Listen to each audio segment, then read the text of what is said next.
Yeah. Wake up with coffee and sports. Sunrise glow, listen coast to coast. A flow like you know. Offensively, who made them? Oh, Patrick Mahomes. Sideline to sideline with plays to show. This network's got the spark. When you put up 300 yards rushing against someone, that you got your butt whooped. I feel like I would have liked to see Oregon Ohio State in the semis, not the quarters. So I think some reseeding is probably where I would change. But they're out of their mind. They're going to do this 3 quarterbacks in a row. Here's the crazy. I just can't take it. First heat flying high, fans cheering loud, and one podcast moving through the crowd. Meaty boys brawling, no holds barred loud. This wire life never in doubt. Tune into the vibe. That's my bold prediction for the show. Devin Booker, in the next 3 years, he will be a Houston Rocket. Because I still think Seth is still at the top of his game. I do. I think he's right there. Who knows? Maybe. Not this year, but one time soon. Why wouldn't we potentially see Seth and Roman? You know what I mean? Tune in the vibe.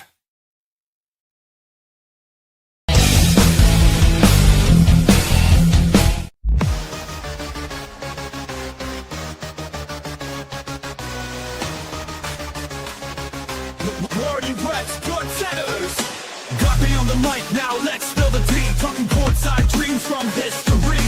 Legends on the blacktop now and then. From Will to Steph, we hit it again. Open chimes in, let's go deep. Young bloods rising, can't skip a beat. Puppy prospects with fire in their eyes. Draft night suckers and hoop dream highs. Wire to wire, bring the heat. Podcast magic can't be beat. Do better, we're more better. We're who cares? Trendsetters. What's poppin', y'all? It is your boy, Guard E3, and welcome to our watch-along. Now, obviously, you're probably wondering why we just decided to pick this game to watch along to, and the answer is really simple. This is actually the final regular season game on TNT before, the new media deal kicks in. So, you know what? Why not? Let's have a little fun. Let's watch along. Let's see what happens in this final TNT game. So, of course, joining me, just like every week, he is the greatest co-host of all time. He is Mo Betta. Hey, Saijan. How you doing, Mo? Hey, what's good, man? Hey, look, we're talking hoops and history. Last game on TNT. But more importantly, this game matters. This isn't just a throwaway game. The loser of this game could end up being in the play-in. This game matters to both of these teams. Yeah, no, absolutely. That was good. I say as John Morant throws one down, 6-5. We're getting off quick, Mo. They are not wasting any time, are they?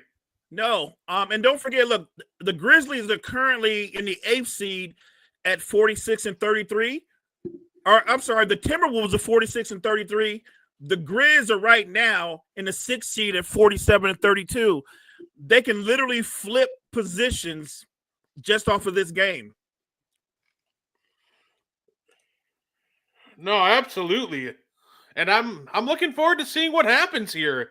The West is in a wild situation where this game could, make or break a season at this point. Matchups do matter at the end of the day. Hey, Mike Malone just got fired. The Grizzlies fired their coach a week ago.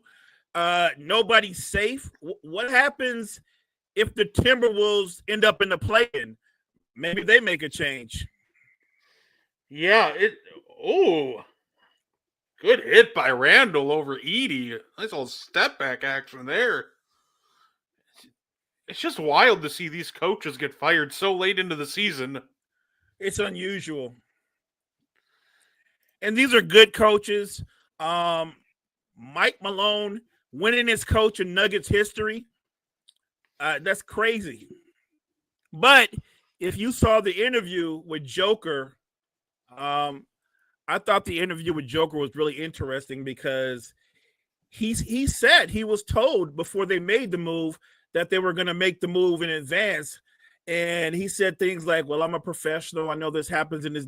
He said all the things that you expect someone to say, but what he didn't say was he fought for Mike Malone. Yeah, Kyle says, who needs a deep run more, Ja or Anthony Edwards? I think Ja needs it more because I really think that I do believe this. I think John Morant might get traded. I believe that. Yeah, and like I think too the timing, right? Because we've seen an Anthony Edwards deep playoff run just a year ago. Right, correct. I say Ja may had a pretty nice series against the Warriors like 2 or 3 years ago, but at the end of the day, it's about the NBA is a what have you done for me recently league. So right. And if you really look at both of these teams, if we just went talent for talent, the Grizzlies have more talent. This Grizzlies team is deep. Right. Oh, this might not be a good time for Memphis right now, though. The Wolves are starting off hot from deep. Oh. I think no. It's starting off deep, and it hurts the fact that Zach Edey keeps getting matched up with Randall. Randall is just taking advantage of Edey's lack of foot speed. Mm-hmm. Look good though. The injury. This is what you can't have.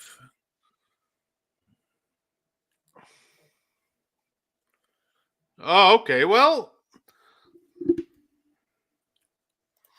what did we all do to Gene? My lawyer said that we cannot answer that question at this time. That's crazy. Gene is taking a well-deserved vacation, so he'll be back next week, and it's going to be a great time. We have some big stuff planned. We're going to be collabing with Gene next weekend, actually. Hey, it is a well-deserved vacation. Good for him that he can take a little bit of break, get away from all this hecticness, come back ready to go, especially for Mania. So I'm hyped for it as well. No, absolutely. I mean, if you look at the Grizzlies, think about this. Morant's an all-star caliber player, as is Jaren Jackson. You can make an argument Desmond Bane is too. I got to give credit I got to give some credit here to Julius Randle, actually, because even lately, he just seems to be more decisive. And that's kind of one of his issues was him holding onto the ball, not making, quick decisions. And it seems like in the second half, he's almost like really adjusted to his role, and he's just making quicker decisions, which has been huge for this Wolves team. That's, they've been making a good push in the second half. Give Julius Randle credit where credit is due. Instead of like just dancing outside with the ball, he's doing more of a pump fake and then attacking. He's doing a lot more straight line drives. So like you said, quicker decisions, no hesitancy, and he's embraced where he's at. He realizes I'm the second option on his team. He's found his place. Absolutely. I say we're glad to see you here, Sajin. Always love it when you're in the chat, man. Kyle, I'm receiving accusations and I'm not even on the show. Oh, wow. Oh, well, you're a Celtics fan, so we got to make fun of you. Hope you understand. Say, I say your team was just in part of maybe the most emotionally charged game of the year, Mo, by the way. Luka's returned to Dallas, and he completely diced up the Dallas Mavericks. I think everybody expected him to. It's one thing to expect a big star when something like that happens to come back and drop big numbers, and then they kind of like coast. He was hell bent on having a monster game, and he delivered.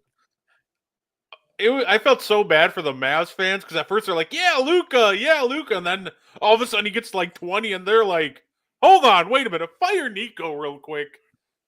Like, as soon as they got, after like those first like 5 buckets, they're just like, all right, we're sick of this dude. Fire Nico.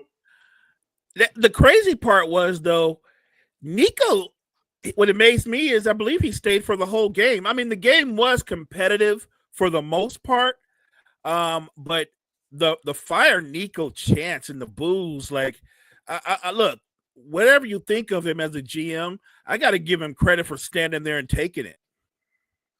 Yeah, that is wild that, he stayed for the whole game. I do, he like hides in the tunnel every time, which at this point is kind of what he has to do, but most GMs after they did that, they probably wouldn't even show their faces. So I will give him credit for just kind of staying in there and even being in the building. Right. Look, if it was me, I'm watching the game from the TV. I'm in my office, lights off, and watching the game in total silence. Yeah, I'm gonna work from home today, guys. Every day for the last 2 months. I don't want none of that smoke. It was cool because that video montage they did for Luka was amazing. You could tell that he was choked up about it. So it was weird because on one hand, the Mavs fans wanted to give him a hug and say, "We miss you, we appreciate you," and then on the other hand, they were in the game, but I don't think they really even mattered if they cared if the Mavs won or not. I think it was last night was all about Luka, right? Yeah. Hey, welcome, Anthony. Yeah, Mark Cuban was like pissed. They like zoomed, like there's a fan that shot video of him and he looked like he was ready to explode on somebody. He did not look like he was having a good time. No. Ooh, good, nice little pullback and step back there by Ja. That was good. Look, whenever Ja can be effective on the perimeter with his jump shot, he's a different player. That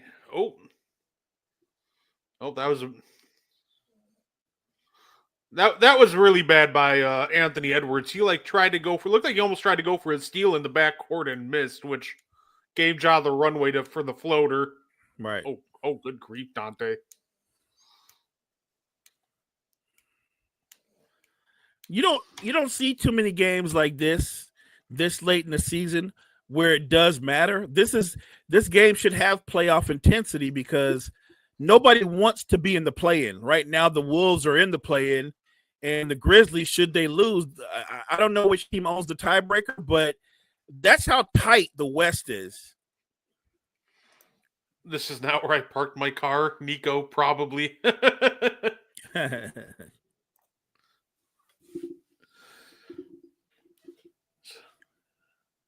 Oh, they called it on Williams. I got confused. Okay, yeah.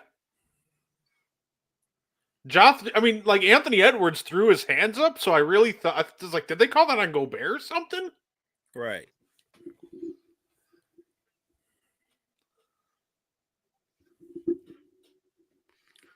See, if I'm the Grizzlies, I'm involving Zach Edey in every pick and roll play. I'm keeping him in every pick and roll action. Or if I'm the Timberwolves, you want to keep Edey playing in space. They just made a change and took Edey out. Now Jaren Jackson's man in the middle. I think that's smart. Match up Jackson and kind of Naz Reid's minutes at center.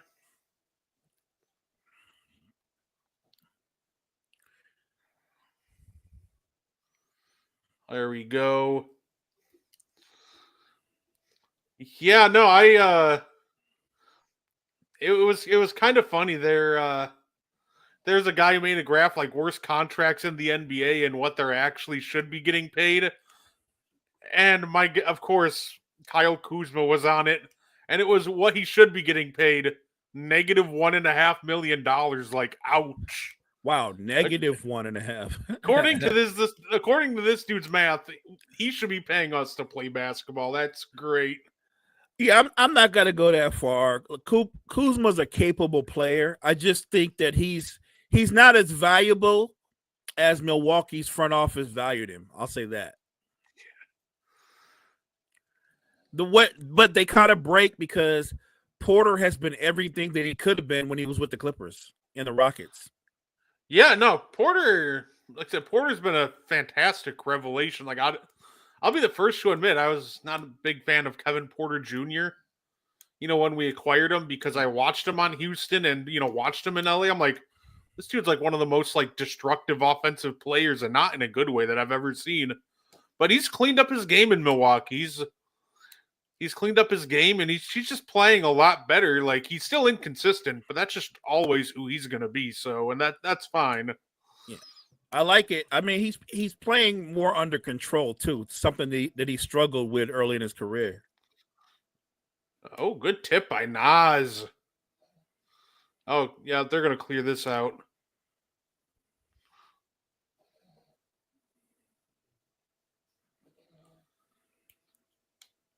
Oh, I thought Julius Randle was going to try to back him down there.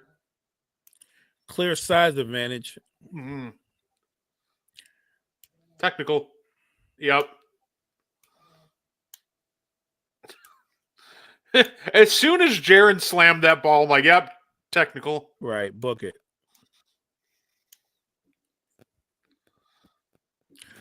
I just hope that. No, go ahead. I just hope they don't give Jaren a second technical. I do not want to see him kick from this game. I'm a big Jaren Jackson fan, but if I have an issue with him, Morant, I'm not sure.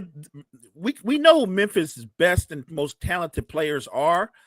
I don't think they have a lot of leadership. No, I get that. I'll say I don't even.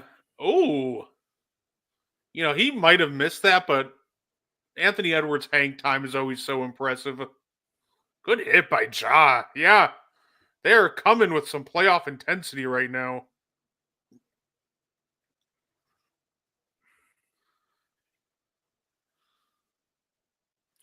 Yeah, look, if John Morant's hitting jump shots like that, I mean, that's scary because that sets up him attacking the rim. Say, the Grizzlies are doing well. I'll give them credit. They weathered the storm. A lot of teams would have gotten into a lot of trouble with that start that the Timberwolves had, hitting 5 threes in the first couple minutes. Right. That was a barrage, and the Grizzlies have done a fantastic job of withstanding it. So this is John Morant's new gesture, covering his ears. I get. Yeah. I mean, does that mean he don't want to hear it no more, or what? Yeah, you don't want to hear the noise, I guess, and doing the little grenade toss.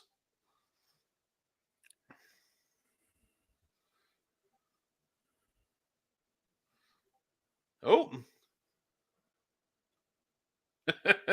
Yes, we've noticed.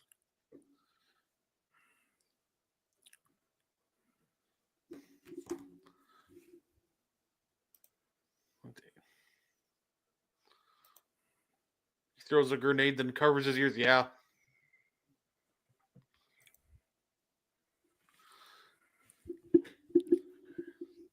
Say,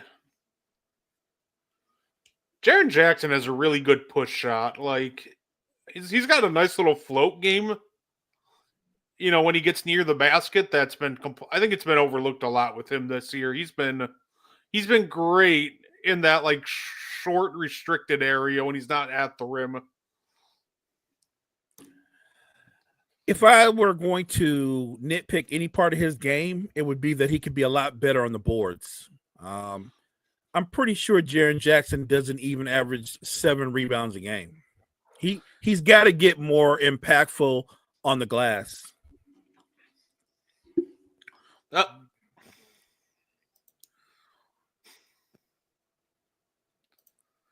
I agree, Mo. The Grizzlies need veteran leadership. Yeah.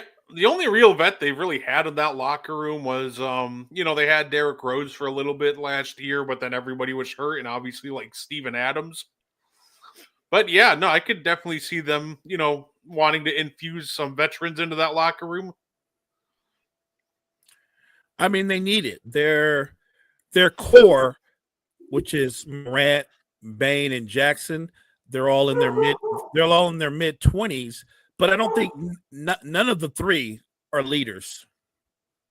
No, absolutely. And then they've got a bunch of guys around them that are even younger. We're talking about Edie and Scottie Pippen Jr., They've got a lot of young guys that are part of their rotations.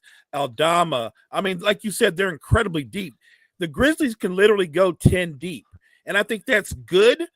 But I think it can be bad in the postseason because when you play that many guys late in games, you need somebody to close the game out. I just think it's hard to be in a rhythm when you play guys like that. No, actually, I agree with this, Anthony. The leadership of a guy like CP3 would do them wonders. He is a free agent next year, so this could be a great, potential landing spot for him. Yeah. I mean, look, I guess it's ultimately up to him. I would dub what he's done with San Antonio as a success. I know they're not going to make the playoffs, but they weren't built to make the playoffs year one. Now maybe they could have had they not lost Wemby. But I think if I'm San Antonio, I want to keep CP3. I want to bring him back with the healthy Wemby, with Castle, obviously De'Aaron Fox, and some of those other guys, not to mention who they may or may not draft, could also have some impact on Chris Paul coming back, right? I think San Antonio, depending on who they draft and what they do in the offseason, they're going to be in the playoffs next year. And I agree. I think they were going to be a play-in team, but then obviously Wemby went down, and then at that point they just kind of shut down Fox a little later. It just ended those hopes. And I think next year, especially, they'll have, hopefully a healthy Wemby, a healthy Fox. Those two will have a whole summer to really figure out their chemistry. They're going to have a lottery pick. So it's going to be great, honestly. I don't know if they get a lottery. I would say, yeah, they'll have one lottery pick, and then they get the Hawks pick. They need the ultimate leader, Al Horford. I don't know if the Celtics are going to want to part with the GOAT. They are not going to let go of Al Horford. Yeah, look, Al's still playing at a high level too. Say, Tatum needs somebody to carry him every year, and that's why they got Al there. I always pick on Tatum, but I actually really love Jason Tatum and think he's so underrated, which is weird to say about an all NBA first teamer. It is, because we talk a lot about guys that are faces of the league, but most people don't say Tatum's the face of the league. They acknowledge that he's obviously a top 7 or top 8 player in the league, which I think that's an easy call, but nobody ever sees him as the guy. And I think he deserves more respect. I think he is one of the guys. Oh, absolutely. Oh, I got you. What's good, Steven? There will be no Tatum slander. Yeah, it's almost weird. It's like people punish versatility. Will Tatum put up these big, he's going to average 30 a game?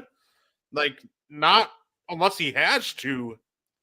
But what he's going to do is just be that versatile piece that every team would kill for, because whatever you need, he's willing to do.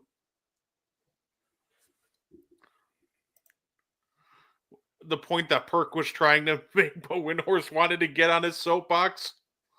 Yeah, that was weird. Perk wanting to defend the Celtics and getting shut down. That was just odd. What was the argument though?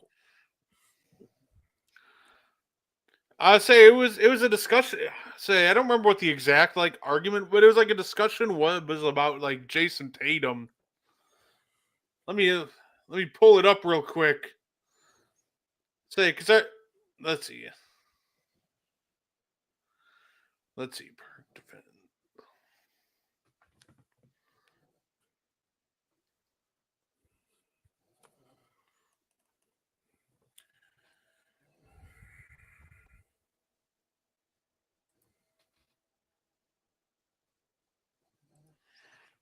Oh, that's right. That was the topic. Which star has the most to gain this postseason? And the topic of Tatum came up. And Perk, defended Tatum because everybody wants to, really crap on Tatum, but Windhorse, randomly decided to come in and wanted to be heard.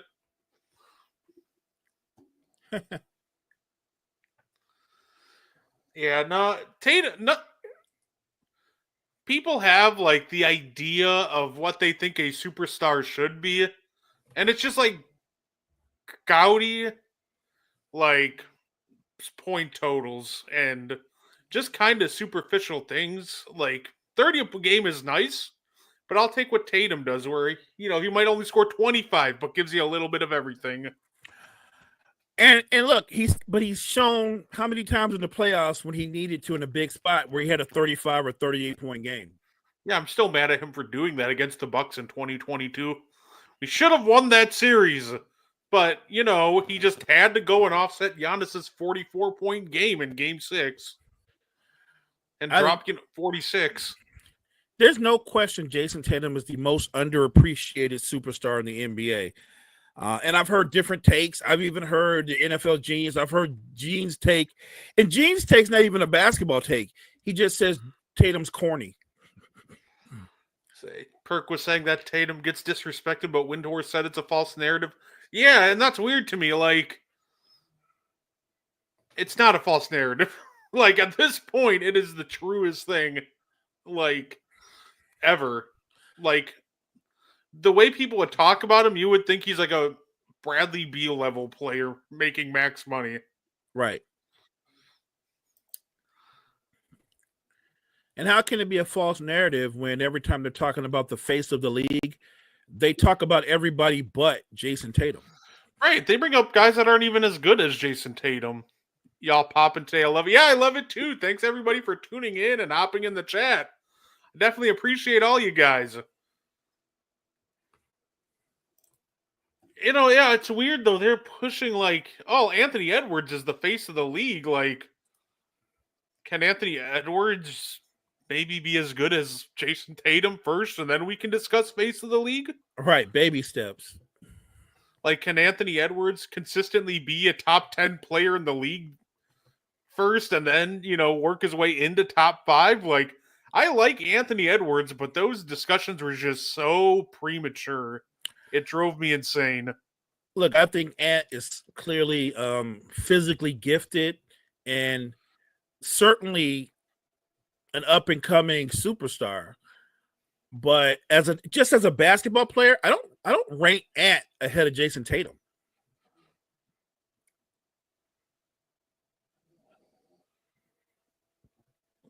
Oh. So did Pippen just get hit in the throat and they called the foul on him? Right. That's what he's pointing to. Like, didn't he just take a blow?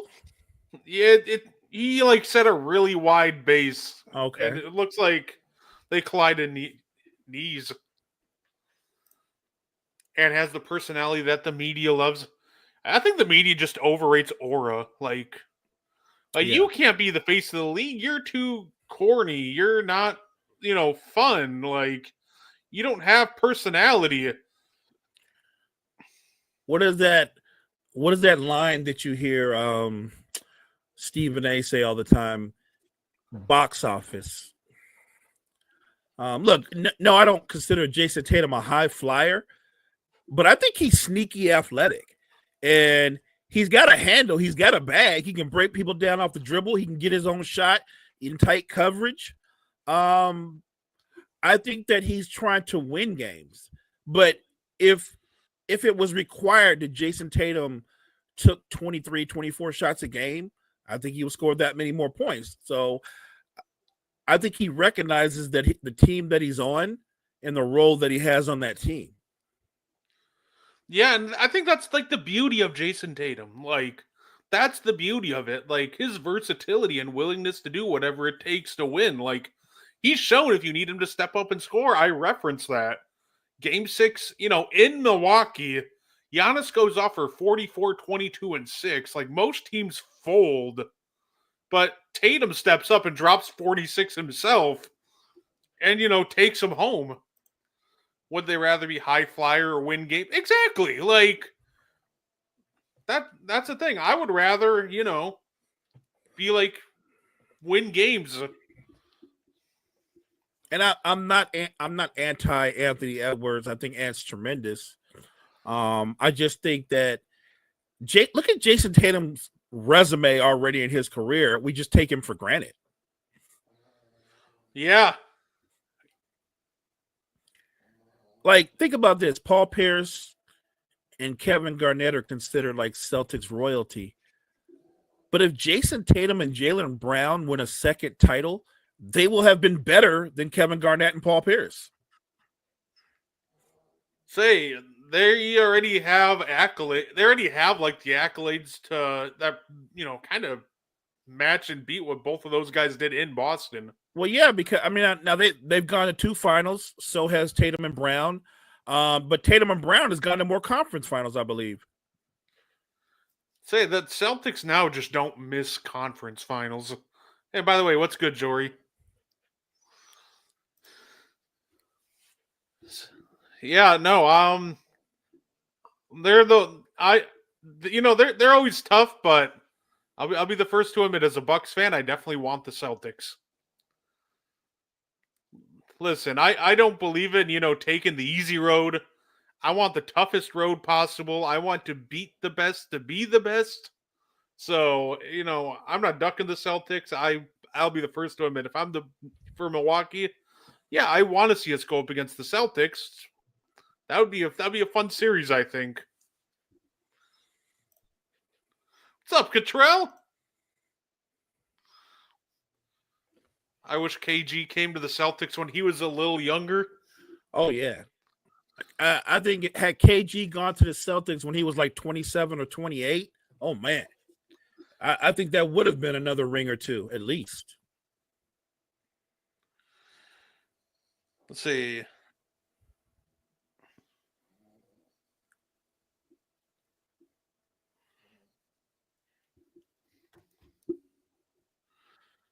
Say Jaylen Brown banged up. If I had to see them, I'd want to see them as soon as possible. Yeah, I think we'll I think we might see them in the second round possibly. Right now, I love the Bucks playoff seeding because I got my dream matchup. I said it as soon as we got eliminated last year. I want the Indiana Pacers.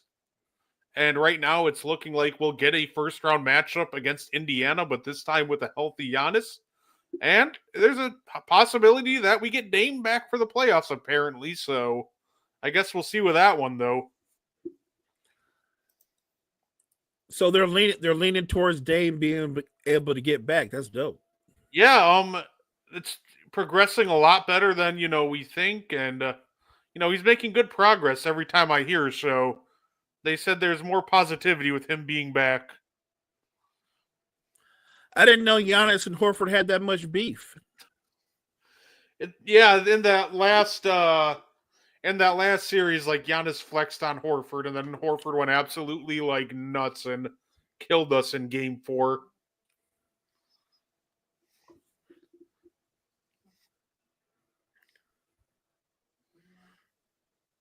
Ooh.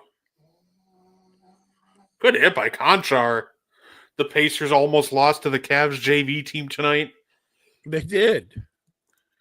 Listen, if Giannis is healthy and ready to go against the Pacers, like as 100%, like he is going to go nuts. The last time we saw Giannis against the Pacers, I think that's the game where he went for I think that was the 64-point game. Like he went absolutely nuts. And, this is a guy that, he knows what they were talking all last year. He knows the beef, so I think he's going to go crazy. I would be surprised. I really think that Milwaukee will win that series. I think it'll be a good series. Maybe it goes 6 games, but I think the Bucks win that.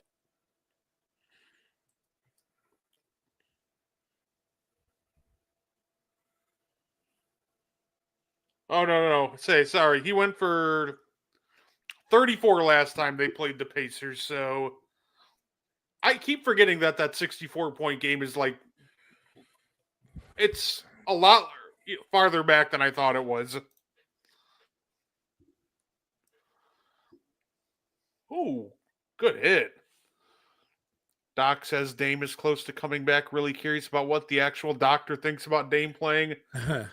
Doc's the guy throwing me off because he keeps saying, like, yeah, Dame's, close to coming back. He's progressing really well. So at this point, it's like, maybe he is coming back. Awesome.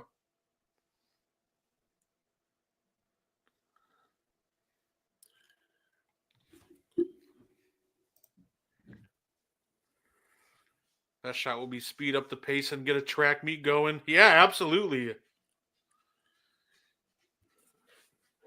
And I don't think Minnesota wants the Timberwolves don't want to play this fast. They need to slow the game down. Yeah.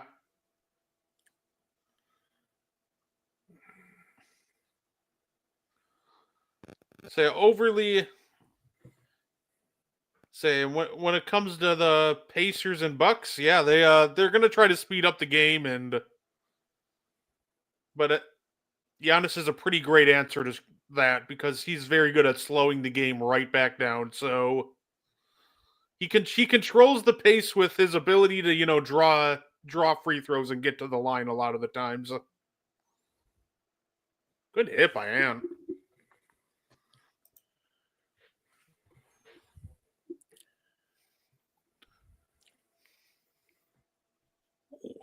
Blood clot, nothing to play with. Handle it wrong, and your careers are over. Yeah, agreed. Let's say, well, I hope he only comes back if he's 100%. I will say that.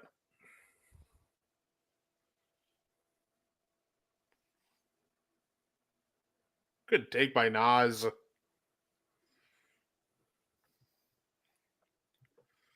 Good hit by Bane. Look, Ja's their biggest star. I think Jaren Jackson, their best all-around player, but the most consistent player is Desmond Bane. Yeah, and say these.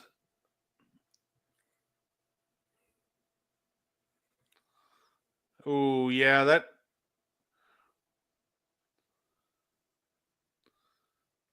Say that was a great sequence right there by both teams. This has been a lot of fun. A lot of off-ball movement, a lot of great offense so far. And fell asleep on defense, allowing the backdoor cut, and Nas is so good. Well, Nas is good enough that they were comfortable trading away Karl Anthony Towns.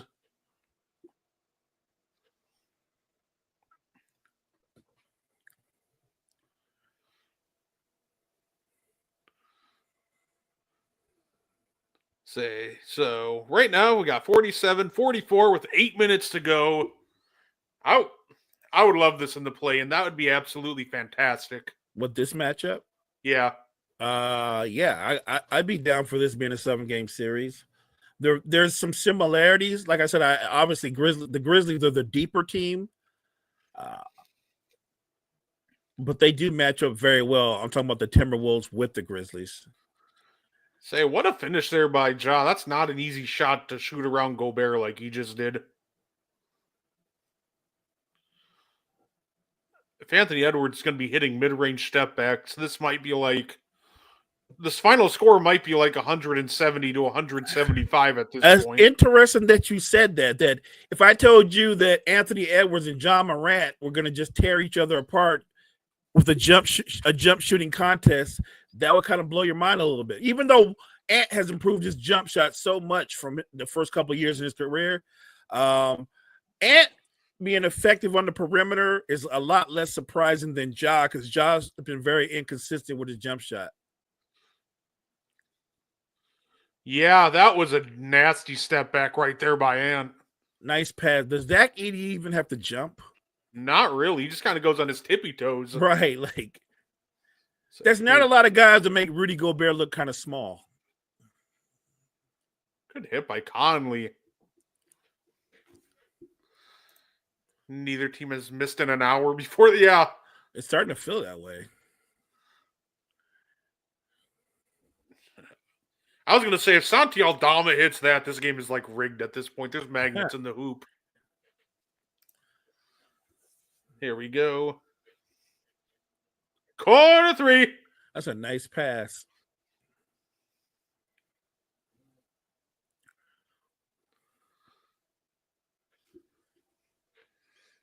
There we go. A little screen action. Oh boy. I don't envy Zach Edey here. Oh. Good hit. Look, it's something Zach Edey's going to have to work on throughout his career. He doesn't have to be lightning quick, but he's going to have to find a way to at least anticipate better when it comes to his lateral movement.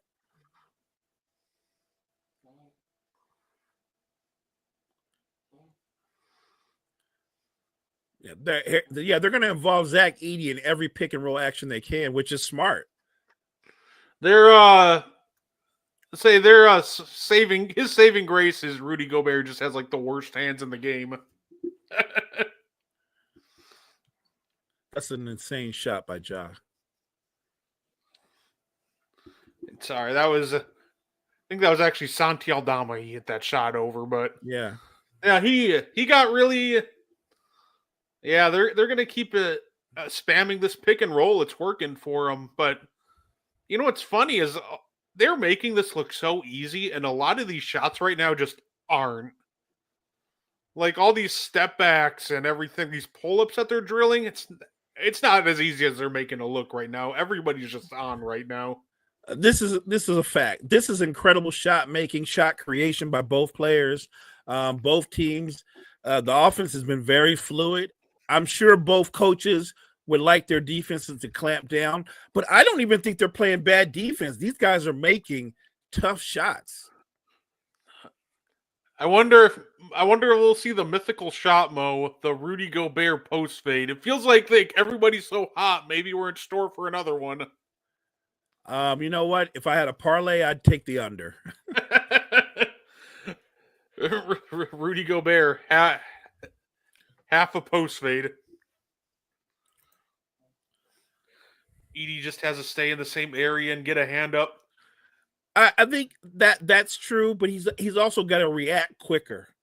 His problem is, like, you make a great point. He doesn't have to be as quick as the offensive player because he's so long, but he's got to react quicker to where he can just get a good contest. It seems like what they're doing though is they're going with crosses, and then they do a hard dribble, and then he stumbles because he bites on a hard dribble. He's not quick enough to recover. And I think it kind of comes down to what you were saying earlier. Like, he just really has to anticipate everything better. Right. This is not about him suddenly being quick. Right. He's got to hedge and anticipate better. Saying, I don't necessarily like the aggressiveness at times of these Grizzlies defenders. Like, I don't like them trying to shoot the gaps on these screen and rolls and these like off-ball actions. Like, right. It's a home run play. You get it. You get a breakaway dunk. But the problem is we've seen it multiple times now that they're just missing, and they're missing badly. And, you miss on those, then it's just a wide open pull-up or a free lane to the rim. I guess if there's one good thing, the referees, they haven't been that busy in the first half, at least until this point. Say, no, I'll take that. He stumbles because he's slow-footed and defends against everybody blowing by him, which opens up the step back. Oh, that's the problem. Put him on a perimeter player, switch out. They're gonna get him into a weave, and they're gonna hard dribble, and he's gonna stumble every time. Yeah, no, absolutely. Look, I'd like to tell you he's going to become a full-time starter, but my guess is unless he becomes a dominant offensive player, and I'm never going to say never, but Zach Edey will always be a situational player. Yeah, good hands.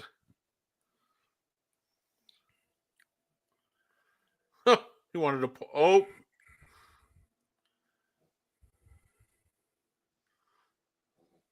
Yeah, he's shooting. Oh, okay.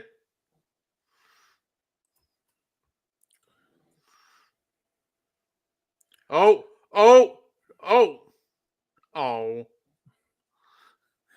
For a second there, I thought Rudy was about to bust out. You read my mind. You thought the fadeaway was coming, right? Oh, absolutely. I'm like, yes, do it. See, he was going to do that just to make me feel bad. Oh, it reminds me. That was a bad foul. Yeah. Oh,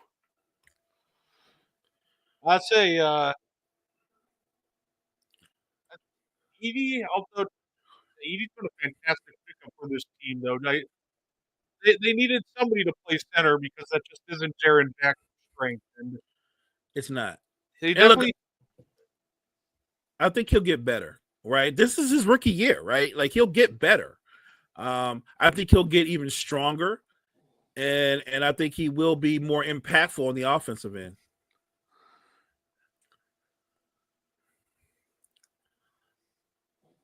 What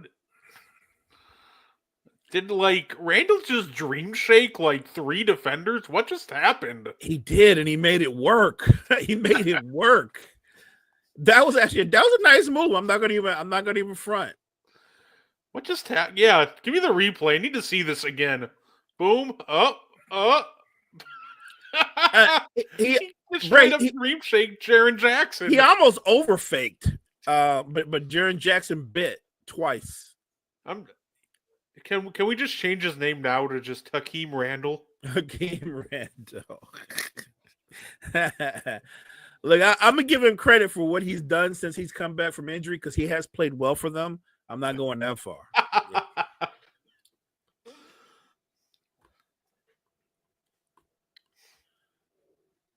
So, yeah, Jaren Jackson feels like he's been around forever.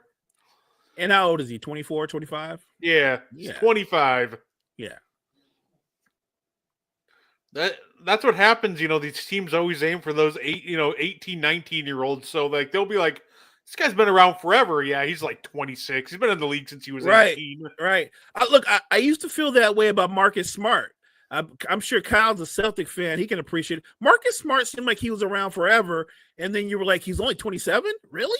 Wow. Yeah, absolutely. Yeah, see, I don't like that kind of shot by Randall. I want him to be attacking the basket. That's almost like the problem, Mo. Like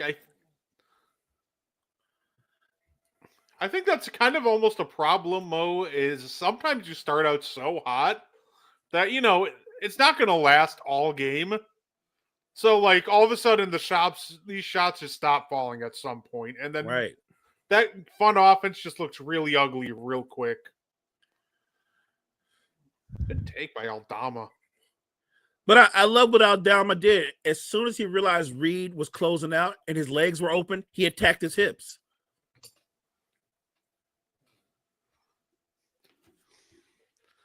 That anti check was just a bit outside. Yeah. Say, I need to give credit on that last one too for that Julius Randle pass. That was a pretty insane pass. Naz Reid couldn't capitalize on the 3. But that was a fantastic pass there by Randall. Good hit by Bane. He's just Mr. Consistent. He just he's not a high flying 2 guard, but he's just Mr. Consistent. Can shoot the 3, got a mid range, can get downhill. You look at Desmond Bane, and he's built like an NFL safety, right? He's a brick. Yeah, it looks like the biggest difference I'm seeing in the offense so far between like now and when they had Jenkins is it looks like they're just running more pick and rolls. Like they went from. Like they were almost dead. I think they were dead last in the league under Taylor Jenkins in running the frequency pick and rolls, and now they're just running them a lot more. But here's the crazy part, though. He was doing a motion offense, but he was doing that because he was trying to preserve Ja Morant. You know what I mean? Like almost saving Ja from himself. You know what I'm saying? Like it's not an accident up until this point in the season. That if you look at their minutes per game, Ja Morant was playing 30. He averages 30 minutes a game. Bane averages 31. Jackson 29. So Jenkins had a plan, much like your Bucks, they don't let Giannis in them. Not usually, more times than not, they don't play 37, not anymore. They try to keep them around 30 minutes. So I thought that was a sound strategy.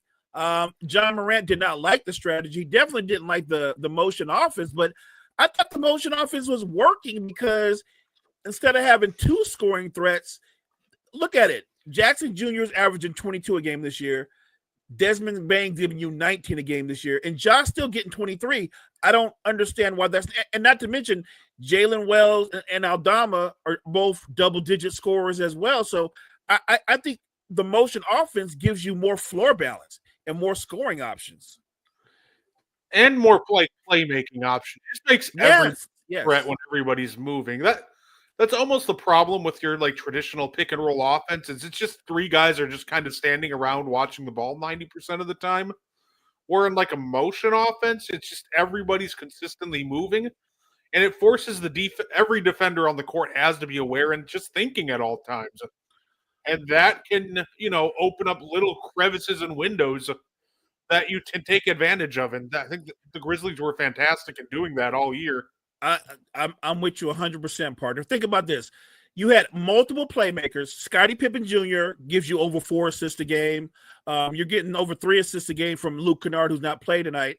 And obviously Desmond Bain averages over 5, and then Jaws giving you 7. I think the motion offense, it was effective. The only thing it didn't do, it didn't feature John Morant over and over and over. Even if you look at the shot distribution that they've had this year, John Morant's taking 17 shots a game. Jaren Jackson's taking 16. Desmond Bain takes about 14. And then you had Adama at 10, and then Jalen Wells at 8. And then you've got 5 guys averaging 6 shots attempt. That's a lot of floor balance. That's a lot of offensive actions. And to your point, partner, that's a lot more playmaking. Yeah, no, absolutely. I say, the pick and roll will benefit, Zach Edey a lot more, but not really building my offense, worrying about, Zach Edey that much.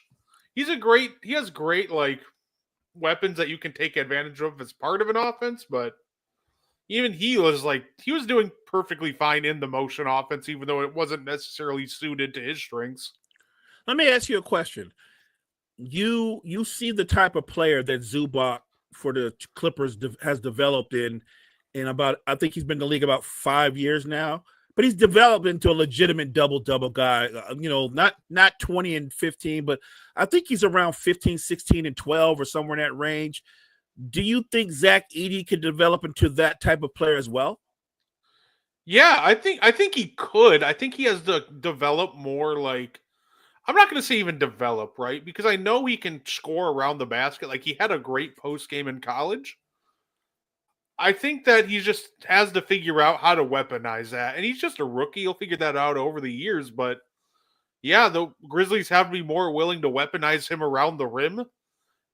And I think he can absolutely do that. Kind of like how the Clippers, that they don't, necessarily make Zubac a massive part of their offense, throwing Right. it down to him down low.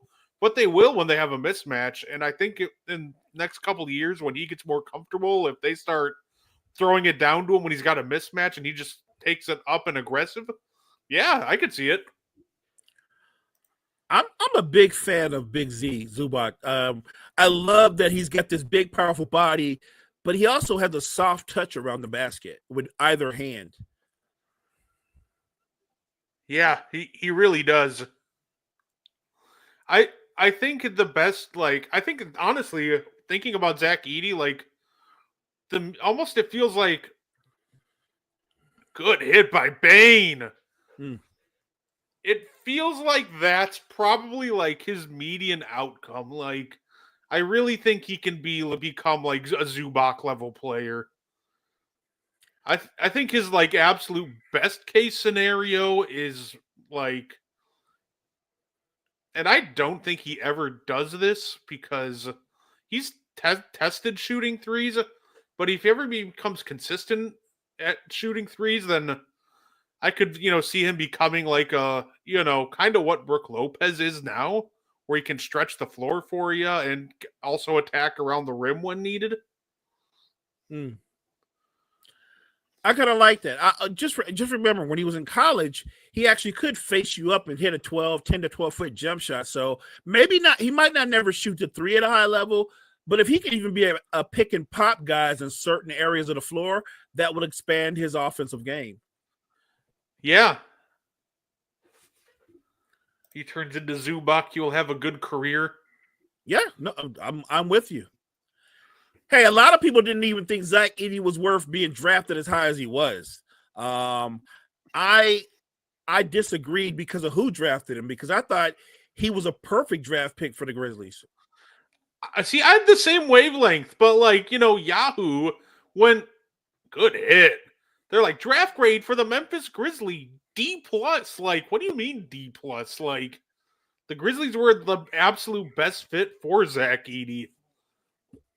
It was either them or the only other team in the lottery that I thought would have been a fine fit for him was good pass. But was the Portland Trailblazers, and obviously they went with Klingon. Who I still think, when it's all said and done, is going to be a good player too, by the way. Oh.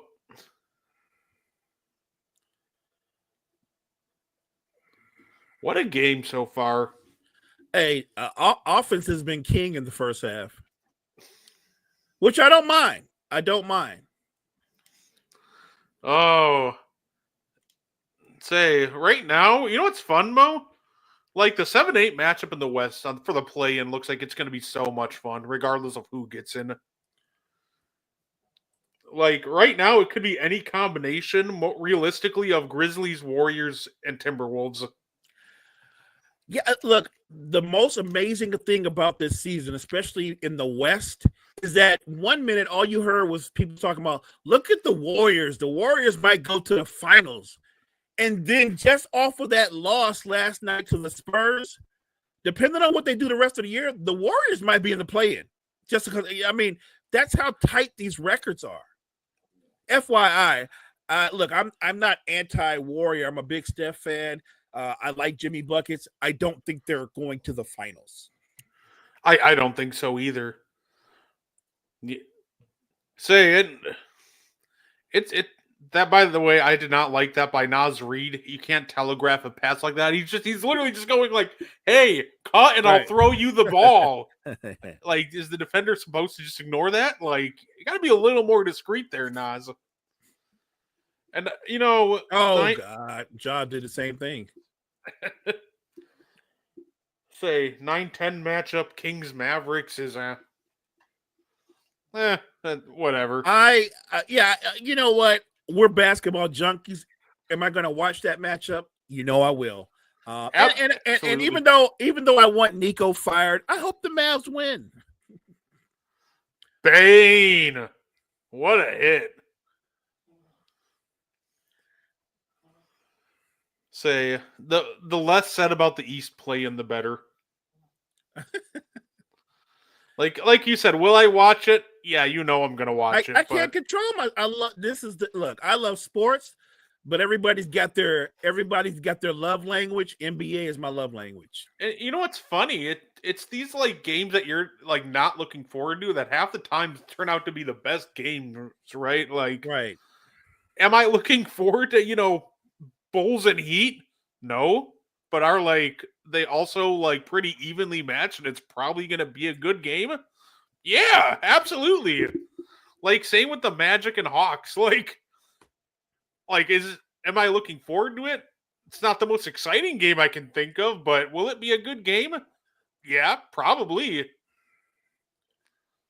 And they're going to be like one possession games, I bet. You know what I mean? Like they're going to be tight, close games that are entertaining games.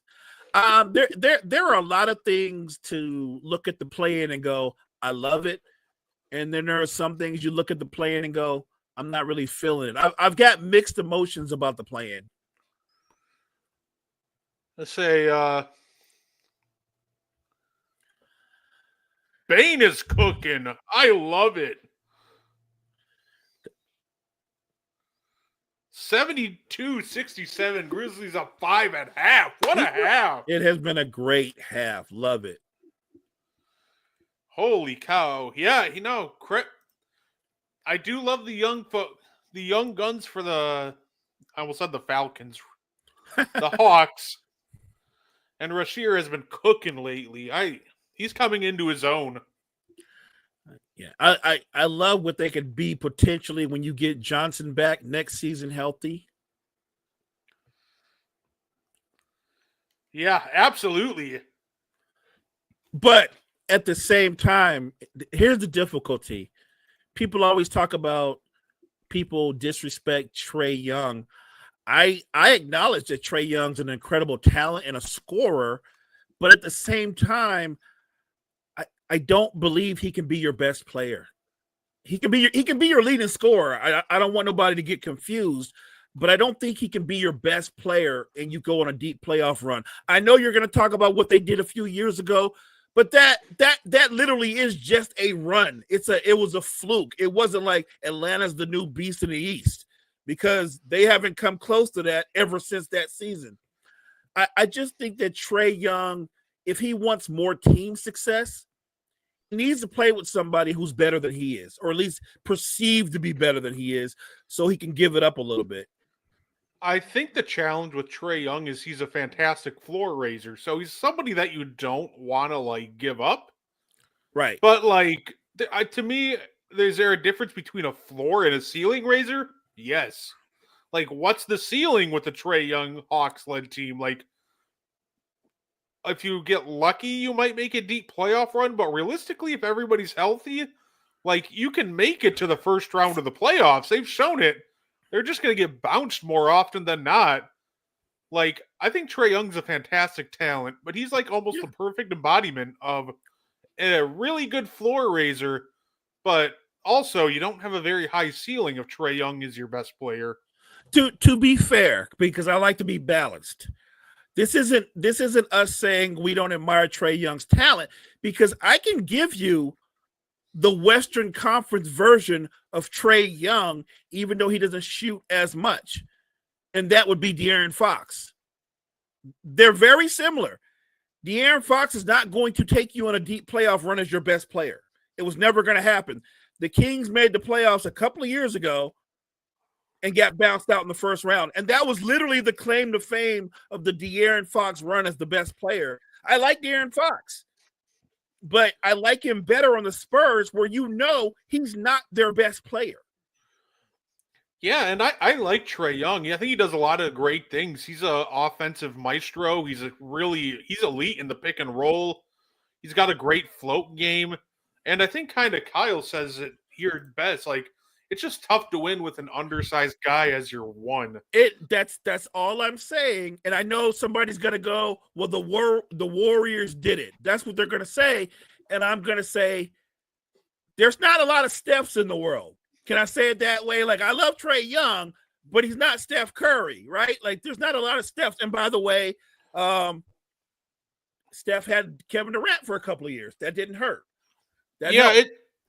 For an undersized guy to be your number one option and for you to make a deep playoff run, at the end of the day, they need to be a Hall of Fame level, generational talent.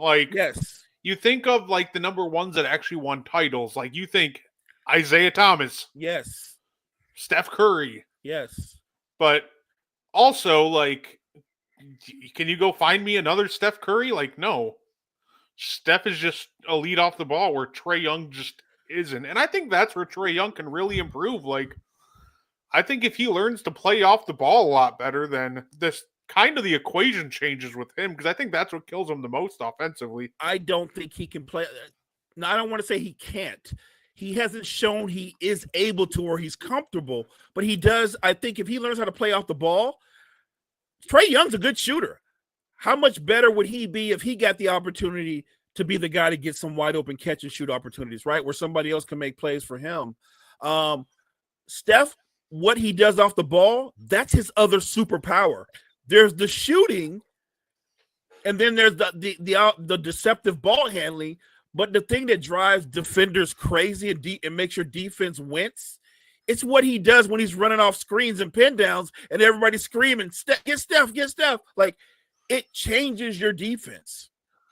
Think of like LeBron on one of the shows he was on, he even said, he's like, yeah, Steph is more dangerous without the ball than he is with it. And that's not something you normally say for a superstar players. Like most superstar players, if they don't have the ball, you're like, ooh, they can't really hurt us now. We're good. But Steph, you're just like, oh no, please pass it to him. Yes. Look, LeBron is 100% spot on. Steph Curry with the ball in his hand, he's dangerous, but he's guardable. Steph Curry running around or coming off screens or pin downs, that is terror for your defense, because if you overcommit, somebody else is going to make a rim run to the basket and get a layup or dunk.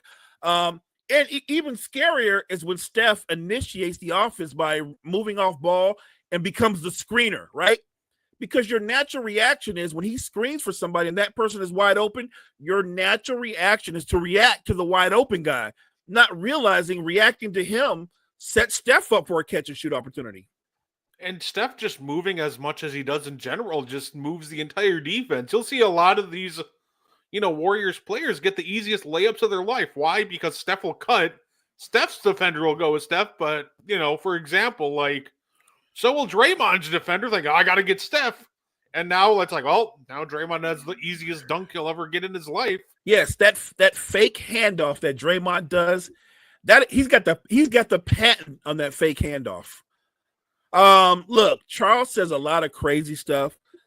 What the one thing I'll say about the Clippers, and we have to say it. I feel like we say this every year, Brett. So I'll say what we say. You know what?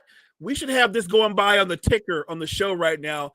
If the Clippers are healthy in the postseason, if Kawhi Leonard can make it through a postseason, yes, they could be a potentially very dangerous team. But just listen to how many times I had to use the word if. That's the problem. I don't wish for Kawhi Leonard to be injured. I hope. I'm a fan of the game.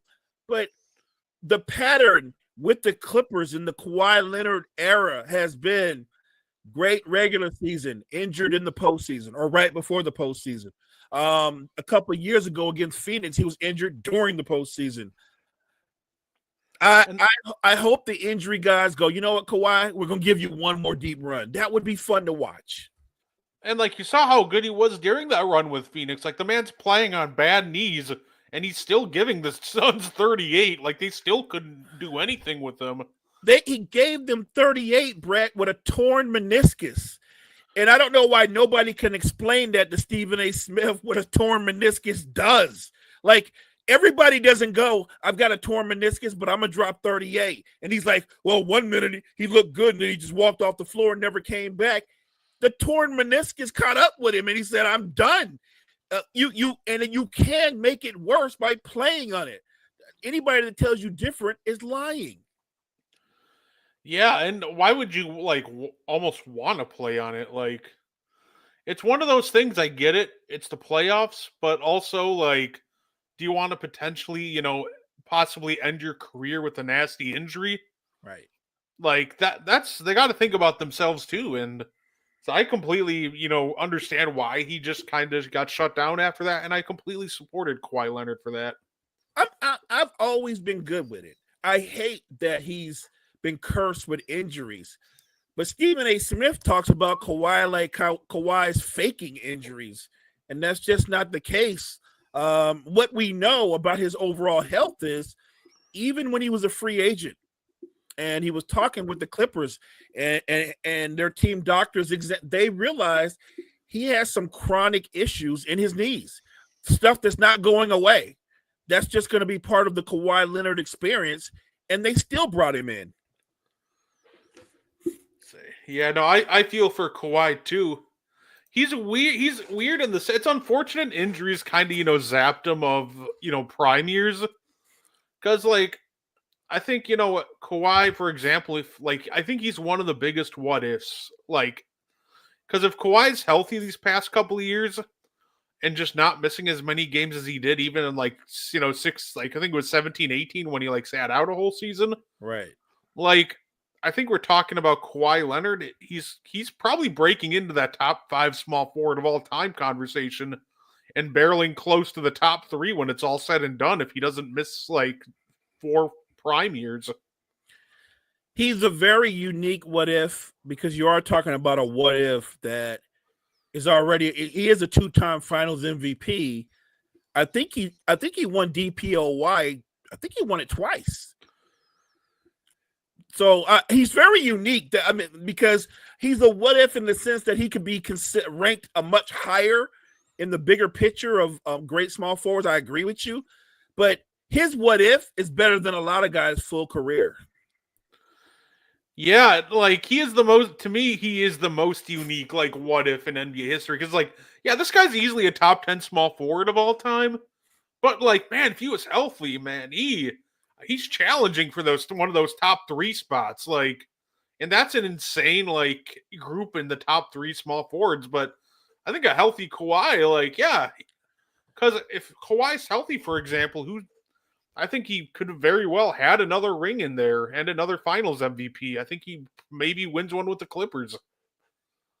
I'll even pick the year out for you. I think he potentially beats the Bucks in 2021 if I'm being unbiased. Potentially, yeah. I'll say potentially. Look, we all have our favorite teams.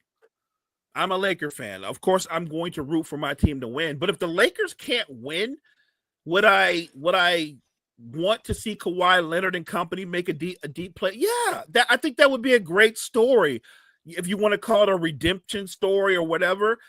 Look, matter of fact, if the Clippers were able to find a way to make it to the finals, that would be more of a redemption story for James Harden than it would be for Kawhi Leonard.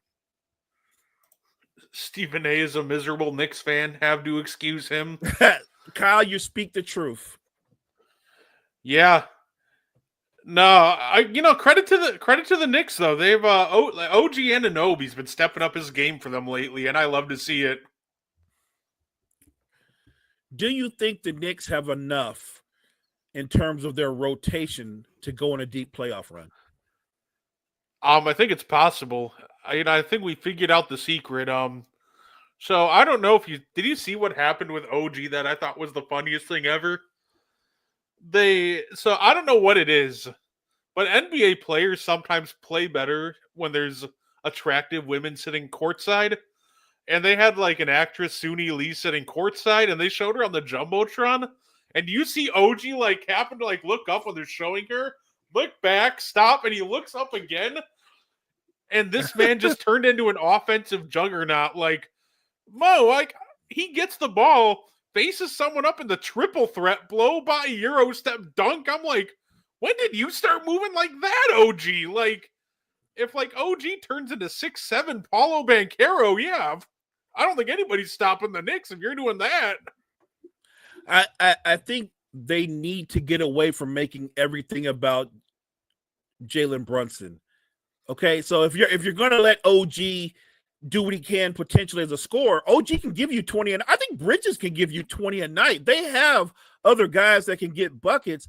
I just think they do too much, or they expect too much from Jalen Brunson. And I think if they learn how to share the ball more, you'll get a better version of Jalen Brunson. No, and Jory hit it on the head. Taylor Rooks, does anybody have a better effect or a stranger effect on players than Taylor Rook? Can we get Taylor Rooks just to show up to every single playoff game? Because I just need everybody talking crazy, Mo. I just want everybody going nuts. I think she just brings out the hot take in everybody, right? No, absolutely. Like, I need like the Hawks to go to like the 8th, make it to the playoffs. Like the AC, Taylor Rook go up to Trae Young. Like, yeah, we're taking out the Celtics in 4, and I'm averaging 35. Like, I want all the crazy talk. Yeah. She definitely has that effect on people. And it's weird because it's so consistent. Every time she does a post-game interview, just stick. Don't turn channels. Listen to the conversation. I still don't know which one I like better, Mo. Is it her talking to Jaylen Brown and him going, "Yeah, I'm winning 8 finals," or is it Jaren Jackson Jr. just going, "Oh yeah, I take Kyrie 1-on-1 in a 1-on-1 tournament"? Like, that was crazy. What are you on? That was really crazy because he just went there looking for Kyrie, and I'm like, this guy. Glad there's new money and the expectations have increased. These ex-superstars make the game look bad. If you can't play, stop posing and hold. Huh? Say, Wolves or Grizzlies, who will win today? You know what? I'll take the Wolves. I'll take the Wolves. I know they're down right now, but it's going to be a tough run. Although it's tough, right? Because Desmond Bain shooting like this makes it the equation change. But Here's the I'll question: go with the Wolves. Do you believe that Bain and Ja are going to continue to rain jump shots down on the Wolves? I'm going to have to assume they cool off a little bit in the second half. I think Bain will. I think Ja kind of slows down on that, but like Bain is just on one. Like he is letting it rip from deep, and it looks like the rim to him's like 15 feet wide. So I think he's just on one. I think Bain keeps it up, but I think Ja might slow down a little bit. Kyle makes a great point. He said, "Put Taylor Rooks in the building, and Luke Cornett goes for 30 and 20." He's right. Yeah, she had Ja calling Kalel Ware, who's like 7 foot 420 pigeons. Like, I love it. I personally need her just at every game. Yeah, facts. Let me ask you a question. When you look at the overall career of Russell Westbrook, where do you rank him among point guards? He's an enigma. Like He is. Thank you, partner. I think Russ is the hardest player to rank all time, maybe all time ever. Exactly. Like some people want to put him in the top 5, top 10. I can't. I love him. He can't be top 5. I think top 10 is perfect for him, and I think he's like. I'm trying to think off the top of my head because I would probably put him around. I think he's like 6 or 7. I think he's just sitting outside the top 5. Here's part of the enigma about Russ, right? If you were making a comparison with Chris Paul and Rajon Rondo, you would go Chris Paul is the better point guard. He's the better player, and you wouldn't question anything else. But if you were making the comparison of Rajon Rondo versus Russell Westbrook, and you said, which guy would you rather have the ball in his hands late in the game, you would take Rajon Rondo because Rondo would make the right basketball play. The crazy thing about Russ, for all the things that he's amazing at, he makes horrible basketball decisions. Like I've always said this about Russ. I want Russ on my team, but I don't want the ball in his hand late in the game. I don't. Absolutely, and that's the hard part. Like Russ just played as that like a million miles an hour in his prime, and it was always fun to see, but also like he has just made a lot of boneheaded, mistakes. So I love Russ, and I think he's like floating in the top 10. His statistical dominance alone makes him top 10. Like his numbers actually say top 5. But if you pay attention to more than the numbers, I'm just saying. Russ has those head scratching moments where his emotions get the best of him. Yeah, he does. Or where he thinks he's being clever, but he's really telegraphing a pass. That happens way too often. Ooh. You know what? If Ja's hit and continues to hit like this, then yeah, Minnesota's gonna have a hard time keeping up. I'm gonna have to go to the Rudy fade. Yes, I'm down.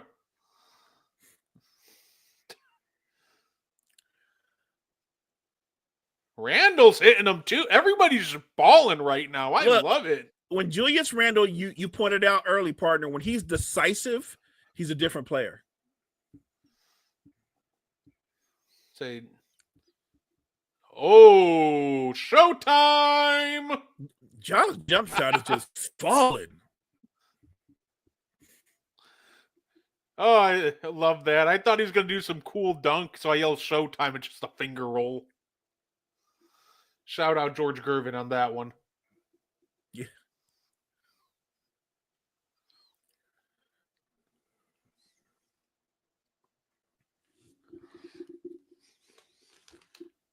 So here we go.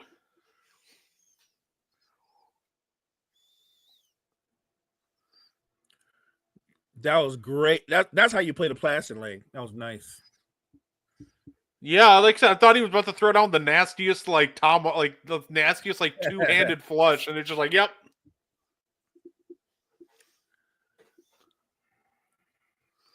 Oh, Jaron. So they're trying to play more aggressive because the Timberwolves are clearly they're extending their defense more, which is smart. Ooh, I don't know if I like that, Jaron. I think there are ways to attack Rudy, but to try to post him up and just go right at him like that, probably not it. Oh, Julius Randle. No weapon-related celebrations, Ja. Yeah.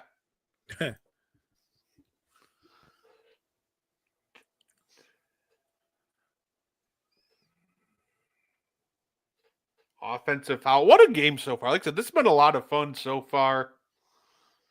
They're just, like I said, a lot of good shot making this game. Half the time, I don't even think the defense is bad per se, Mo, but No, the not shot really. making has been fantastic. And we haven't even noticed the referees, and I love that. They're letting them play, and I love that. There we go. That's tough. That's tough. Counted by Anthony Edwards. That was a tough finish.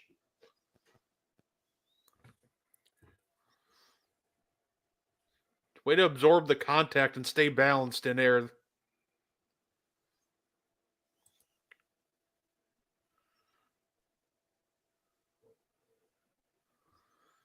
Yeah, like I said, the Grizzlies will be interesting because we know that. Like I truly believe that Jaren Jackson's either making the All NBA defensive team. I think he has a chance to make All NBA. He's been that impactful. Like on the third team, Yeah, I think there's a chance. yeah, I can see that. And then obviously it comes down to, all right, here we go. Now you got John a max. You potentially have Jaren Jackson on close to a super max or maybe just a super max. Like, and that's what I was getting to. That's what I was getting to earlier when I said that. Look, you can't pay everybody, especially when you're a small market team. It doesn't work that way. That they're going to have to make a really tough decision, and I don't even know how they pull that off. Unless you move one of the three, are you going to move Desmond Bane? Oh, It's tough because they all bring different dynamics to this offense that are kind of needed, right? Especially since they're going away from that motion offense that they were running earlier. Right. Because now, like, if you're running a more pick and roll oriented offense, you need a playmaker. So now you really need Ja. But Desmond Bane's the best shooter out of the three. You need his floor spacing, but Jaren Jackson's the defensive anchor and just best two-way player. So I think that honestly that might have been a part of the reason why Ja didn't like the motion system. Like, obviously the scoring was more balanced, but maybe he was like worried that the offense getting that far away from him could end up leading to them moving on because they could be like, well, we can replace Ja's playmaking just with the motion. So yeah, look, which is why I brought that up. I think he felt like the offense, not that he wasn't a part of it, but he wasn't featured in it, if you get what I'm saying. Yeah. And so he wasn't happy with that. Look, I'm a John Morant fan, but if you ask me right now today, you said, well, Mo, when you look at Ja amongst point guards, where would you rank him? I'm not sure where I would rank him. Yeah, it would come down to Bane or Ja, and it'll be interesting to see what the choice is when it comes down to it. It will be. Look, I'm a fan of both guys. I'm a fan of John Morant. Although, look, with Ja, if you're going to be somebody's franchise player, I need you to be a little bit more mature. I need you to be more of a leader. All right. By the way, Mo, going back to our Russell Westbrook discussion earlier, since we have a lively chat, I thought this would be a little fun, right? Sure. Last week, we played King of the Mountain, Jason Tatum edition. Why don't Let's we do play it. King of the Mountain, Russell Westbrook edition? I'm here for it. Chat, did you hear that? We're getting ready to play King of the Mountain, Russell Westbrook edition. Let's get it. And so I'm going to once again use a list made by our good friend over at Hoops Temple, Aaron Schroeder. So we're going to start with Russell Westbrook or Walt Clyde Frazier. That's interesting. I don't know if Russ is better than Clyde Frazier. I'm just saying. Clyde Frazier was, I think he's like a 7 or 8 time All-Star. He's all NBA defense, and he did win 2 titles. Like, what am I going to say? Russ got a triple-double, average a triple-double multiple seasons. I think that's great, but that's a tough one, man. I wish you could have started with something else. So we can keep going, but I would take Clyde over Russ. I would say the only reason I started there is because Aaron actually does have Russ behind Clyde Frazier. He's correct in that. Aaron is a wise man. Say Russell Westbrook or John Stockton. I'm taking John Stockton. That's not even hard. Say Russell Westbrook or Gary Payton. Ooh. See, isn't that really clever how you can do that? I'm taking GP. Say Russell Westbrook or Jason Kidd. That one's a lot closer, but my mind always works on winning and winning plays. I can lose the numbers. I'm taking Jason Kidd. Say Russell Westbrook or Steve Nash. Now that one's more interesting. I might take Russ. I think Nash is a better shooter. He certainly has better ball control, but he has his own shortcomings in a different way. So I'll take Russ. So I think then, yeah, that would put Russ as if we move Nash out, yeah, that would put him as the 11th best point guard because you took all those guys. And I'll start listing off the other guys that he has ahead of him, Mo, but I really doubt that you're going to pick Russ over any of them. And I did, keep Bob Cousy out of here because we don't really do pre-mergers. Fair. Isaiah Thomas? Yeah, I'm going Zeke. Chris Paul? I'm going Chris Paul. Well, let's say we'll keep Jerry West and Oscar he has over him too, and then Stephen Magic. I'm a fan of Russ. You're a fan of Russ. But everybody that you put out there or that Aaron had out there, I think they were better basketball players than Russ. Yeah, absolutely. And, because I agree with that. Like, I think Russ is an enigma. As a basketball player, he's more talented than, maybe all the guys I just listed. Like, the talent is undeniable. But like you said, when it comes to, kind of just playing consistently, making winning plays, just making high IQ plays, like, I think that kind of hurts Russ. Russ is great. He plays at like 1,000,000 miles an hour, and it's a lot of fun to watch. But there's a lot of drawbacks to his game that just aren't on a stat sheet. And he doesn't play an efficient brand of basketball. And that's really weird to say for a guy who at his prime primarily made a living attacking the basket. But I'm talking about his overall game. Like, he knows he's not a good shooter, but he still takes 10 or 11 jump shots a game. Those are just wasted possessions.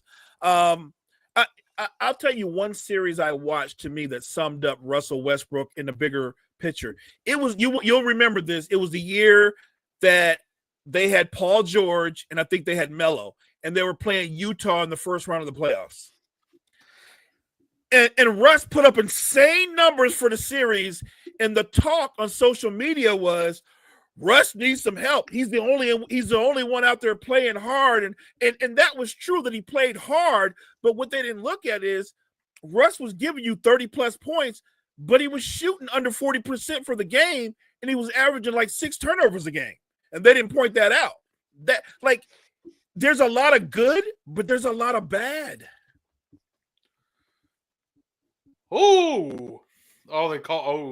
Yeah. You know what? In a weird way, and I'm not saying they're on par, but if I was going to make an NFL comp to Russell Westbrook, he's kind of Jameis. He'd be a basketball Jameis Winston. Say the guy right behind Russ on the list, by the way, is Damian Lillard. Yeah, look, I think Dame is a great shot maker. He's put up big numbers, but he's lived off of the walkaway shot against Houston and obviously the wave shot against Oklahoma City, right? Those are his two signature moments. Yeah, the Wolves have just gotten hot in the second half. Yeah, they're on fire. I thought, Ja might cool off a little bit and, Bane could keep it up, but I didn't expect the offense to completely crater like it has. And this becomes the problem, though, with Memphis. They're very deep, but when you start breaking down what they are, who are their shooters? I'm talking about the guys that consistently you can't leave open. They really only have one pure shooter, and he's not playing. He's injured. Yeah, no, absolutely. I take that back. I think Desmond Bane is a shooter. Yeah, I just real quick want to once again shout out our guys at Hoops Temple. I love using their lists for segments like this. Why don't I use my own list? Is because why would I do that when I can, build a whole episode around that in the off season? I feel like we can always rely on the guys at Hoops Temple because they're kind of like an NBA encyclopedia, right? When you want a reference point, just talk to our guys at Hoops Temple, Nate and Aaron. Yeah, and I completely agree. I love using their list for references. I've never publicly dropped any of my top 10 point guard list, shooting guard, any of those lists. I've mentioned some of them, the top 5 or 6 players. Right. And those are lists that I probably, I'll drop them, but like I said, I'm going to be a little greedy. I'm just going to be listen, why drop them now when I can wait till the off season? I can build a whole episode around our top 10 shooting guard lists. And hey, let's be honest. In the off season, we got to get a little bit creative for you guys because that's the dog days. So when we're not talking draft, when we're not talking summer league, we got to find some innovative ways to talk hoops. And look, when you did those rankings and you brought up those players, I want people to listen to that for a minute. We're saying that Russell Westbrook is one of the 11th greatest point guards of all time. I don't think that's an insult. People are weird in that way. They take if you don't put their favorite player in the top 5 of all time, that it's disrespectful, or top 10. There's nothing wrong with being a top 15 player of all time, or top 11, or even top 20. There's not. Look, Carmelo Anthony's going to walk into the Hall of Fame. We just gave him his flowers last week. You know what? We got a commercial break. Give me a Carmelo Anthony and and we'll do the same thing. All right, no, bet. Let me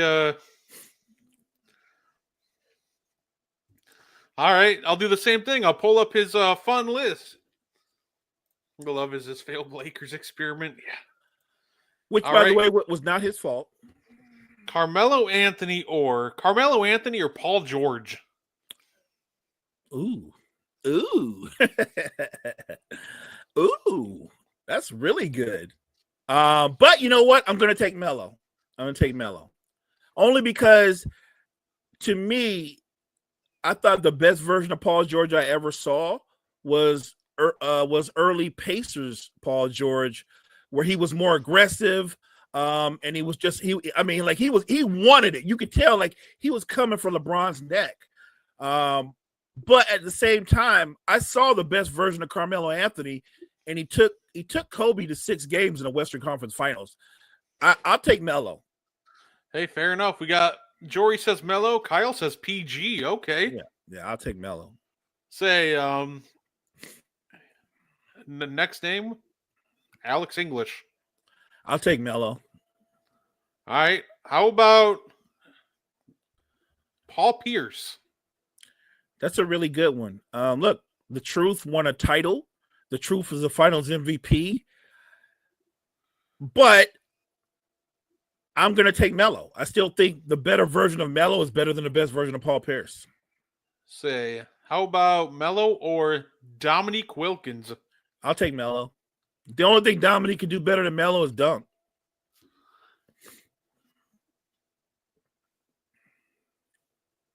What a shot by Julius Randle. Yeah, if they're hitting that, if Julius is hitting those, you don't really got much of a chance at that point. And then Carmelo Anthony, I think this is where Carmelo really loses. Carmelo or Kawhi Leonard? Well, I'm taking Kawhi. We talked about how he's the biggest what if, but we're talking about the best version of Kawhi versus the best version of Melo. I'm taking Kawhi. Say Carmelo or Grant Hill. I'm taking Grant Hill, but I'm taking Grant Hill because he's one of my favorite players. So I don't know that he's a better scorer, but I think Grant Hill was a better basketball player. I think he was. Yeah, I'd say he's a more versatile. Like at his peak, like he was a very versatile ball player. I think he had more versatility than Melo. Right. There we go. Good hit by Jaren Jackson right there. Well, that's a little one-handed push shot that I was talking about earlier.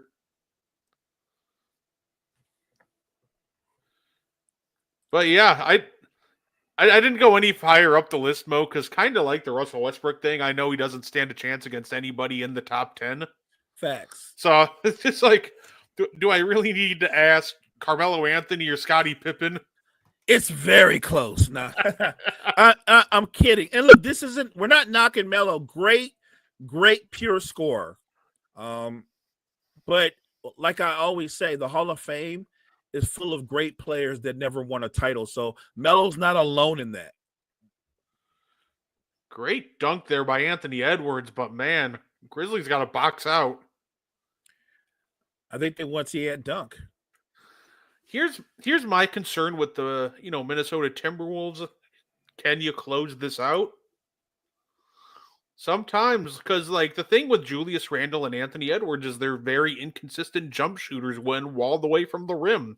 They are. So we've seen games this year, and obviously most recently against the Bucks, where when it's time to close out a game, they can struggle to do so. Look, I'm glad you pointed that out, because if I'm Memphis on defense, I'm hedging on Edwards and I'm hedging on Randle. I'm going to make Alexander Walker make jump shots. I'm going to make Mike Conley make jump shots. I'm not going to let those two beat me one-on-one. Like right now, they're letting Ant play one-on-one, and he's eating people alive. He just got Jaw to go fly in there and get a foul. Look, you can't let Anthony Edwards play one-on-one. No, absolutely. And by the way, Mo, I went on Twitter and somebody came up with the funniest idea to me. They were like, you know what the NBA should do? They should make it like baseball in a 162 game regular season. And I commented, Mo, I'm like, oh dear Lord, poor Knicks. Can you imagine them trying to play Tom Thibodeau minutes on a baseball season? Well, I guess on a baseball season, Tibbs might go to an 8-man rotation. Oh no! Yeah, look, I love the NBA. I think 82 games is plenty. Matter of fact, if they cut it down from 82 to 75, I'd be okay with that.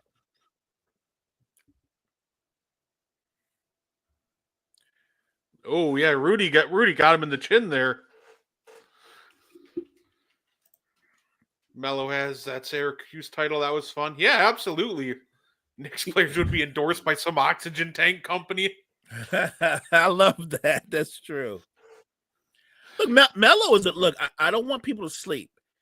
If you go back and you go on YouTube and you type in young Melo, and that would be Nuggets Melo, that everybody has their best version. I think that's his best version.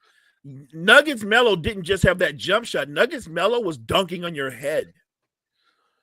Absolutely. And I think that, even, Knicks Melo was really a great player too, and he was a lot of fun. I think part of the problem, and people seem to forget, they kind of put all the Knicks kind of failures on Melo for that period. Right. But it's also kind of hard to build when you're also paying max money to Amari Stoudemire, which, by the way, you're like the first year and a half of Amari Stoudemire in New York, he was fantastic. He was an all-star in his first year. He's like 25-10. But the problem is, like in that second year, his knees kind of started to fall apart. And by year 3, he was already kind of just a shell of himself. So I'm glad you point that out. It's hard to like compete when I have to pay max money to Amari, who really after that, first year and a half was just not Amari Stoudemire anymore. Right. I'm glad you pointed out that the time that Amari and Melo played together, Melo got a taste of peak Amari, and then the rest of their time together, he played with washed up Amari.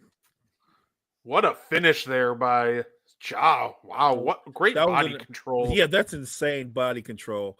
And don't forget, when Melo was traded for Denver, think about all the players the Knicks had to give up in return in that trade. Like, they gutted the roster to bring him there. Hey, it worked out in the long run. It got him a title, right? Yeah, no.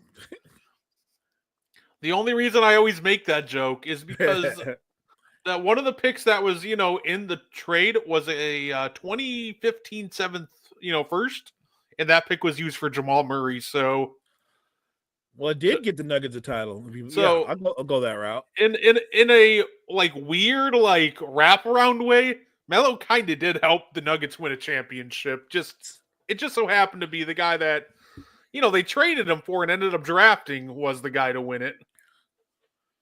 So you're not saying he deserves a ring, but maybe a letter of thanks? Yeah. Just nice thank you. Yeah, shout him out real quick at the championship parade. Good looking out, Melo. Appreciate you, buddy. Yeah, I got that. Actually, no, don't remind Denver fans of that because now they probably try to throw hands with Melo because now Jamal Murray's on a max. Ooh, yeah. I don't envy whoever they're going to hire as the new GM. That's going to be interesting. I told you that I thought they needed to find a way to keep Aaron Gordon, and if you're going to make changes, the guys that I will look to change would be Porter Jr. or Murray, or both. My frustration right now it's so funny. The perception around the Nuggets is so weird because it's like people are have this thing, right, where if something goes wrong, it's blame Russ. I've seen so many people go after Russ for the Nuggets struggle this season. Oh my God, he's been good. And I'm like, dude, he's been good, and you're paying him $4 million. You want to look at something look at Jamal Murray's inconsistency, and now Jamal Murray and Aaron Gordon are hurt. So between injuries and just inconsistent play, and kind of just defensive effort at times, they're not a good defensive team. Yeah, facts. But that has a lot to do with personnel. Look, Calvin Booth got put in a really odd situation. After they won their first championship. They knew they were going to have to pay. They were going to have to pay Brown and Jeff Green, and they opted to let them both go, thinking they were replaceable, which they never replaced them. And then KCP, who was also a key piece, his contract came up after the end of the following year, and they opted not to pay him. My problem is I do like Michael Porter Jr., but I'm not putting that much money in a guy that's just a catch and shoot player. He's not a good defender. He's not necessarily a great rebounder. He's added nothing to his game. I remember when he was in college before the injury, how people thought when Porter Jr. is healthy, he's going to be a steal. He's been a good player, Brett, but he's peaked. It's not like he's going to add anything else to his game. It's funny. I'm just kind of glad that some of the takes that I saw after Michael Malone got fired, I'm glad some of these guys on Twitter aren't, the coaches. I saw some guy go, perfect. You know what we got to do now? And his idea was run less Jokic-centric offense, have Michael Porter shoot more threes, and run Aaron Gordon ISOs. I'm like, so wait, you're going to spot Jokic up in the corner so Aaron Gordon can run ISOs? Yeah, please never become the coach of Denver. That would just be brutal. Ever. Well, first of all, one of the reasons why Porter Jr. is able to get catch and shoot opportunities is because Joker gets double and triple teamed. If you just run the ball, run it through Michael Porter Jr. and say, take more threes, he can't create his own shot. Him creating his own shot would almost look like, have you ever seen Clay try to create his own shot? It would look exactly like that if Clay is 6'10". I agree. He's either just straight up trying to elevate right over the top of you, or he's gonna try to back you down and shoot some awkward 15-foot face up or post fade that's just gonna brick miserably. And by the way, I agree. I agree. Yeah, the Lakers stint did hurt Russ's perception a lot. It damaged him a lot. I 100% agree with that. And the Lakers stint, by the way, was not Russ's fault. You can't take a player who's at his best when the ball is in his hands and then pair him with LeBron James, who's at his best when the ball's in his hands. There was no way that partnership would ever work. No, absolutely. Who tweeted that? Jonte Porter. Yeah. It's funny, though. It's weird because I've seen some people with the take that, well, it's fine that KCP walked because Christian Braun's been better than him this year. He's been really good. I agree. And I think that's true, but I think what people are missing with that take is now you never found the piece to replace Christian Braun. That's where thank you. That's where I'm at. Yes, he stepped in and he's a better version of KCP, but you don't have a better version of Christian Braun. You're missing the bigger picture. They have no depth. There's one of the worst benches in the NBA. Yeah, and the guys that they expected to step up weren't it just hasn't happened. I guess they blame Mike Malone for that too. Maybe it's his fault. Maybe. Yeah. Yeah, Mike Malone, why can you get more out of Zeke Nnaji, Vlatko Kankar, and Julian Strawther? What's wrong with you? What's wrong with you? Look, all I say is this. The Nuggets better go on a deep playoff run because they're not going to be able to lay whatever they do or don't do on Mike Malone. If they come up short and they're out in the second round or first round, you can't look at Mike Malone anymore. They better go on a deep playoff run, or their ownership's gonna look even dumber. Well, yeah. Hey, listen, if they need a coach, I'll trade Doc to him. I knew you were gonna say that. We'll take a couple seconds to get ourselves. Also, if they would have just listened to me and signed Kenny Atkinson when he was available when we were looking for a coach, we wouldn't have this issue. But I rest my case. Coach of the year, right? Yep. Yeah.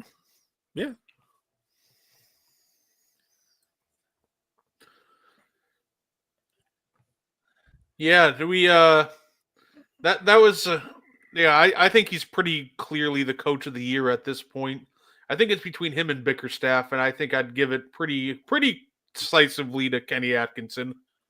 Let me ask you, because there's been a lot of talk the last month or so that Draymond Green is the front runner now for Defensive Player of the Year. Do you agree with that, or would you still give it to Evan Mobley based on the fact that Evan Mobley's been the best defensive player for damn near the whole season?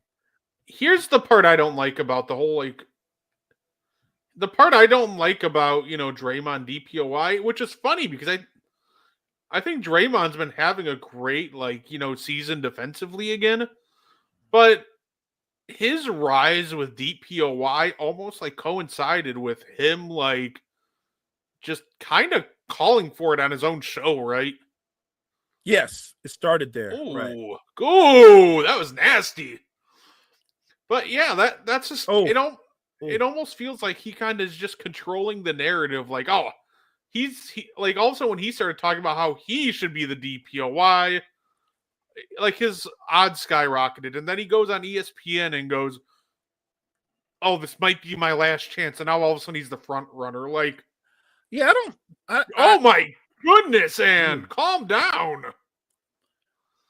Yeah, Ann's trying to tell them night. He's trying to put them to sleep. Look, I'm gonna judge you on what you've done for the entirety of the season. And I think Evan Mobley has been the best defensive player for the entirety of the season. I do. I think Draymond deserves to be in the conversation, but to me, nothing's changed with Draymond from 3 weeks ago to now that he should have jumped as quickly as he did, in my opinion. If you didn't have Draymond DPOY a month ago or 3 weeks ago, right? What really changed?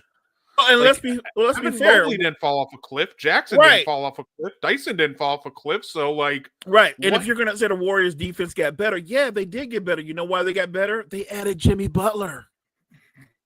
You know what I mean? Like, if you want to know the significant change to the Warriors defense, his name is Jimmy Butler.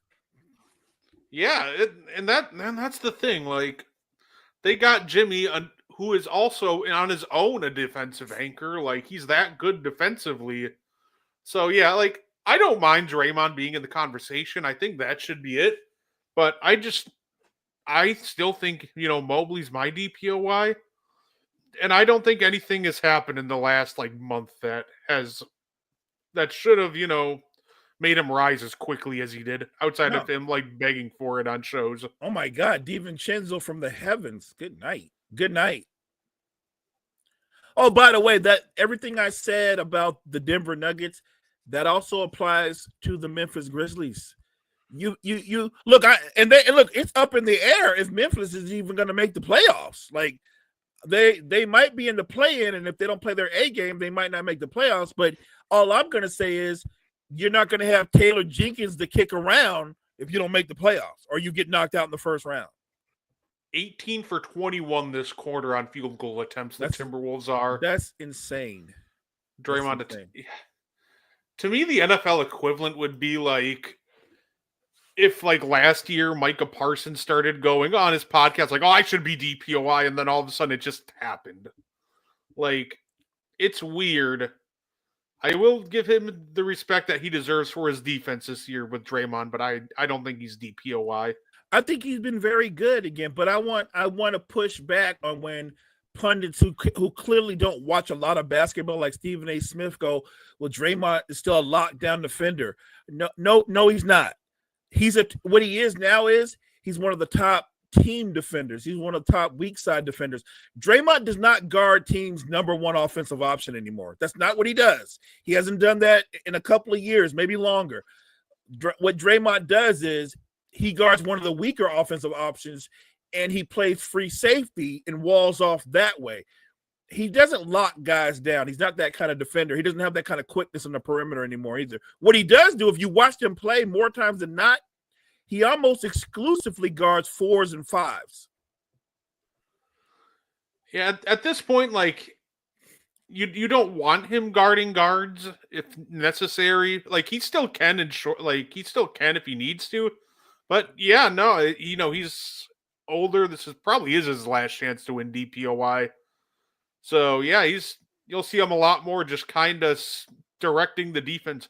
It's funny, everybody talks about, like, Dre's a lockdown defender when, like, that's his best asset, Mo. But I think his best asset is what he does off the ball. Like, how Steph Curry is his most dangerous off the ball? I think that's with Draymond Green on defense. Even, like, we don't even need to look at, like, him, like, rotating into the lane and blocking shots. Like, if you watch Draymond off the ball, he's sitting there directing traffic. Like, yo, you go there, you go there. Hey, they're about to run a flare screen. Like, he's always talking. He's always communicating, making sure everybody's in the right spot. And I think that's Draymond's superpower. It's obviously his switchability and versatility, but also his high IQ and communication, to me, are really, really insane. Oh, I love that. I love that take. I think you nailed it. His superpower is his basketball IQ, and that a lot of guys, coaches are constantly saying, Draymond Green is talking from the moment the opening tip goes up, and he doesn't stop. And that kind of communication, that's how your defense locks in. That's how they can play on a string. So I don't think, I'm like you, he's not a lockdown defender in a one-on-one sense, but his ability to show, recover, play in space, he's still one of the terrific defenders in the NBA, but he does it in a different way. Let's see. Draymond equals Micah with 4 rings. His IQ is valuable to the Warriors. Yeah, absolutely. Yeah. So yeah, at the end of the day, like, I think that's a big reason why you don't see him necessarily on. I think he's still capable of guarding the other team's best, offensive player per se. But I also think that you put him as kind of your main, like, on-ball defender, you lose that communication and IQ because now he has to focus on guarding the other team's best players. So it's weird because, we'll see it all the time with teams hiding their best offensive players so he can exert energy on defense. Right. It's almost like on defense, you do a similar strategy where it's like, hey, put Draymond on the worst player, your non-shooter. And it's not because he can't guard anyone anymore. It's because he just exerts so much value just being the free safety quarterback, just communicating that. Right. That's kind of just his best usage at this point. So on the upside for everybody that's joining Brett and I in this watch along, which by the way, this game has great playoff ramifications. 119-97 Wolves right now. I'm not saying it's over if you're a Grizzly fan, but it's not looking good. Hey, like I said, the Timberwolves did just blow a 24-point lead in 8 minutes to the Bucks. So this is all facts. Look, and as a fan, I'm gonna need the Grizzlies to go on like a 15-1 run. Let's get it cracking. No, I do think that if they want to make a move, like they got to do it like soon. Like I need to see some like quick here.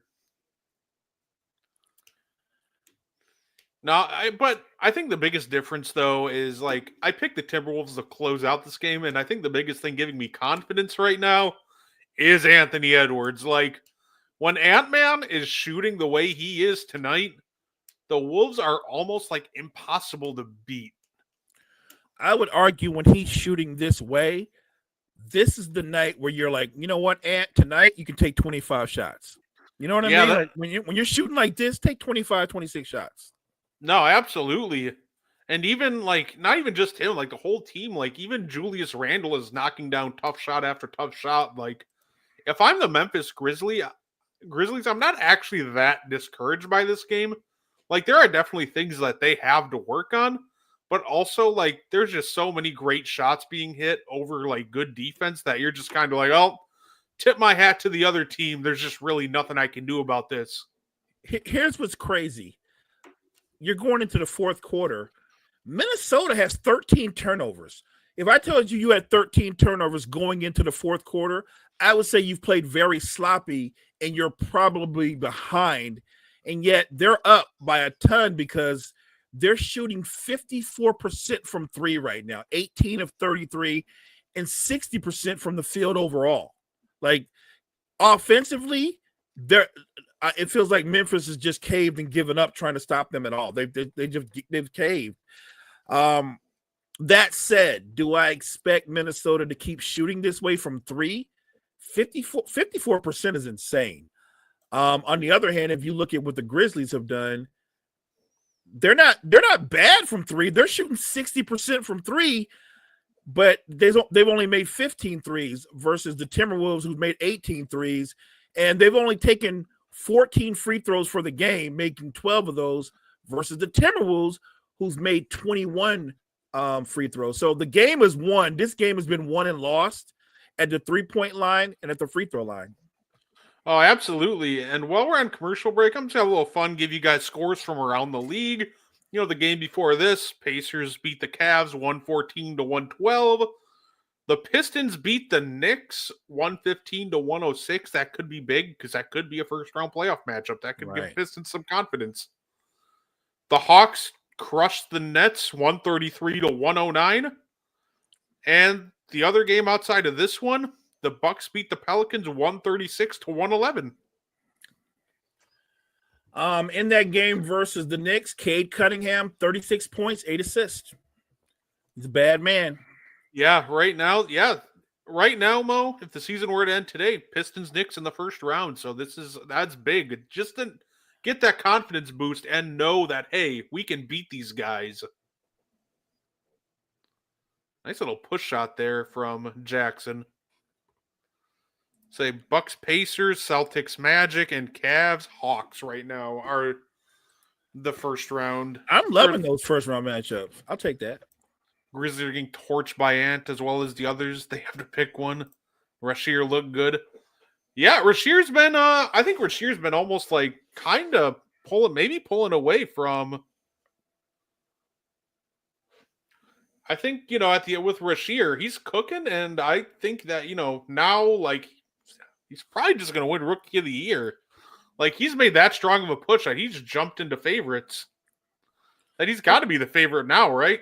Who did you have as Rookie of the Year prior to Rasheer finishing this strong? Was it Castle? Actually, the last time I think I was asked that, I had a bold prediction. I had actually Jalen Wells because he was balling, but with the He injury, was playing well, yeah.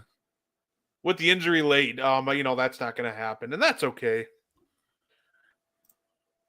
Speaking of guys who have found their niche in the league and played well, Scottie Pippen Jr. has found a role in the NBA. He's found his niche.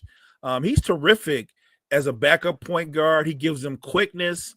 He's good. He's a good on-ball defender. He's improved his jump shot and decision making. So I'm happy for him that he's found his lane in the NBA. If Ant has a long and healthy career, he'll catch or come close to Curry's total and 20. So probably not. The thing with Steph is he just a lot of people compare with Steph's like totals, 3-point totals when he was, younger because of how many injuries he was dealing with. Right. But the key with Steph is once he got healthy and, into his prime years, especially in like the mid 2010s, he ramped up his volume and efficiency to an insane level that really I don't think anybody's going to catch. Like he's at like 4,000 threes and going strong. And don't forget, don't think Ant will get there. Right. And don't forget, another one of Steph's secret powers is he's not a freakish athlete, right? Like his game isn't predicated off his leaping ability. He's not ultra quick like a John Morant or someone like that. Like his game ages well. Like Steph on the perimeter, his game ages the way Tim Duncan's game aged in the post. I don't know if Ant's game's going to, is Anthony Edwards going to be shooting the three at a high level at age 36, 37? I don't know. Well, and I think with Anthony Edwards, too, he is a freak athlete. So I think actually what probably slows Ant down is his ability to attack the rim. That's a great point. Great point. We can go, he's shooting 10 threes a game now. That's more out of necessity. I've said this all year. It's because when you're trying to play Jaden McDaniels, Rudy Gobert, and Julius Randle, who are all inconsistent shooters together, teams are just going to wall off and protect the paint, so there's less opportunities out there. So I genuinely think a big thing that's going to hurt Ant in that regard is I think if they balance the floor better, he's going to go back to attacking the rim more, and the 3-point attempts are going to go down. And you point out that he's a freakish athlete. How will his game age once he's not a freakish athlete? Yeah, and I think he'll still be a really good 3-point shooter. I think the 3-point shooting will be fine when he gets older. But I actually think, those prime years are going to be insane for him. I'm just saying everybody's not LeBron, everybody's not KD. Steph is different because we both agree one of his secret powers is just his movement off the ball. No, absolutely. Ooh, nice little finger roll. That was almost Dr. J like. Wow. Yeah, with no, absolutely. So I think I could see Anthony Edwards. I think because he's already shown he has the jumper, and he's shown that he's willing to be aggressive defensively and dive on the floor when needed. I think I could see him very much aging, kind of like what we saw with Jason Kidd in Dallas. I'm a fan. I hope he does. These are the hardest discussions to have when people go I think Ant, and I'm like, I don't know, man. Again, here's Steph playing the way he's playing, 36, 37. I hope Ant plays that long. Not everybody is fated to have a 15, 16-year career. You feel me? So I don't know. I hope he does, but I don't know. Yeah, I don't think Ant will play as long as Steph, for example, but I actually think Ant probably ages better than most think because he's already shown that he can shoot and doesn't fully have to rely on that athleticism. And I think that's huge. So I think he's going to age well. And I think, 32, 33, or whenever that athleticism starts to decline, he can just kind of shift into being more like a 3-and-D guard. I think he has more than enough, ability to do that when he gets older. Well, he's big too. I think Ant's what is Ant like 235? Like, Yeah. I think Ant, and I'm sure he will at some point. I think he'll start working more in the post. Oh no, they tried the step back. Yeah, no, he's bigger, and that's almost kind of why I like the Jason Kidd comparison with him, because they're both bigger guards who, well, Kidd obviously had questions about his jumper, but Kidd was also really athletic for being a bigger guard. But as he aged, he just kind of played more out of the post and the three balls and just hard defense. And I think Ant could just very well just kind of age like that. I'm a big J Kidd fan. It's weird because I'm still thinking back to the Westbrook discussion, and I guess if people were going to have a pushback on our commentary, they're going to go look at Russ's numbers compared. I know it, but if you look at Russ's numbers compared to almost damn near everybody that's ahead of him, his numbers are going to be more impressive than almost everybody. But you can't just look at raw numbers because they don't tell the whole story of his career. Yeah, Russ is just really hard to gauge, and I love Russ, but yeah, absolutely, he's just tough to rank when it comes to like a top 10 list because like his numbers suggest top 10 easily. Yeah, but then like you watch him play and what actually happens when he's on the court, and you're like, this dude's elite, but like, what is he doing half the time? Like, there's a very weird disconnect from like his stats and accolades and watching him play. It really is. It really is. He even now, I'm like, okay, I think we can agree 11 guys are better than him. But in the back of my head, I'm still thinking he's so hard to rank. Yeah, like I said, like that's always the thing with him. Like he is a better talent than pretty almost everybody in the top 10, but like at the end of the day, like sometimes it's just more than that.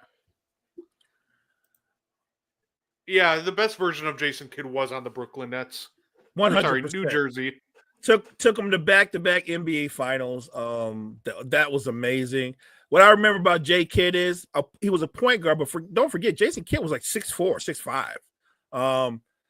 Powerful built, probably the strongest hands in the NBA. Could lock down your two guard or your small forward or your point guard. Yeah, and that was the thing with J Kidd. And that was like one of my favorite parts about like watching a young J Kidd like film. Like he was just so big, but he was also insanely quick. When I talk about the best point guard defenders all time, like Jason Kidd comes to mind. He's one of the first names that comes to mind. Sure. Because of that, like his versatility he offered at the guard position was just wild because he could keep up with your faster and quicker guards, but he was big enough that he could also bang in the post with some forwards. Like, great pass by Gobert. Gobert, kid has great vision with his lobs. Yeah, no, absolutely. And he has another great intangible. Jason Kidd was a great leader. Yeah. He's another guy with just an insane basketball IQ. 15-point game. Okay. So you're telling me there's a chance?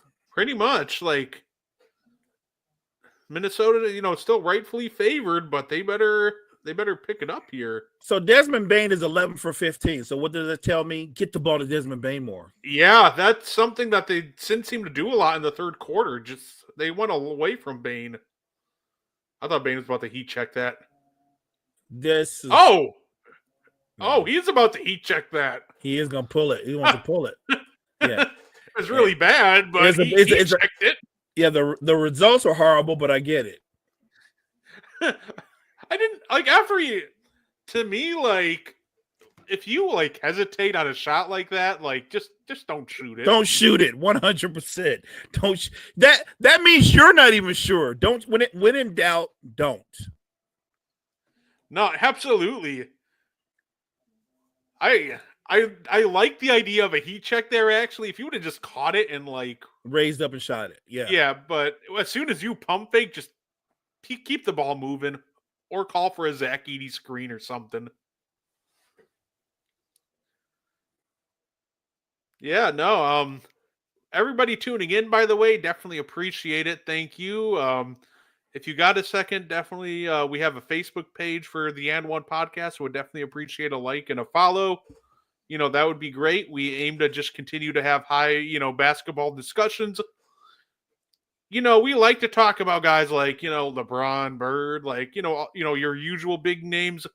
But we, also get a kick out of like just talking about the small, like other legends too, and just smaller name players. Like we've had discussions about all different kinds of fun players. Like talked about Marcus Camby, Tree Rollins, and just Tree Rollins. all sorts of names. So we just two guys who love hoops. So The legend of Tree Rollins.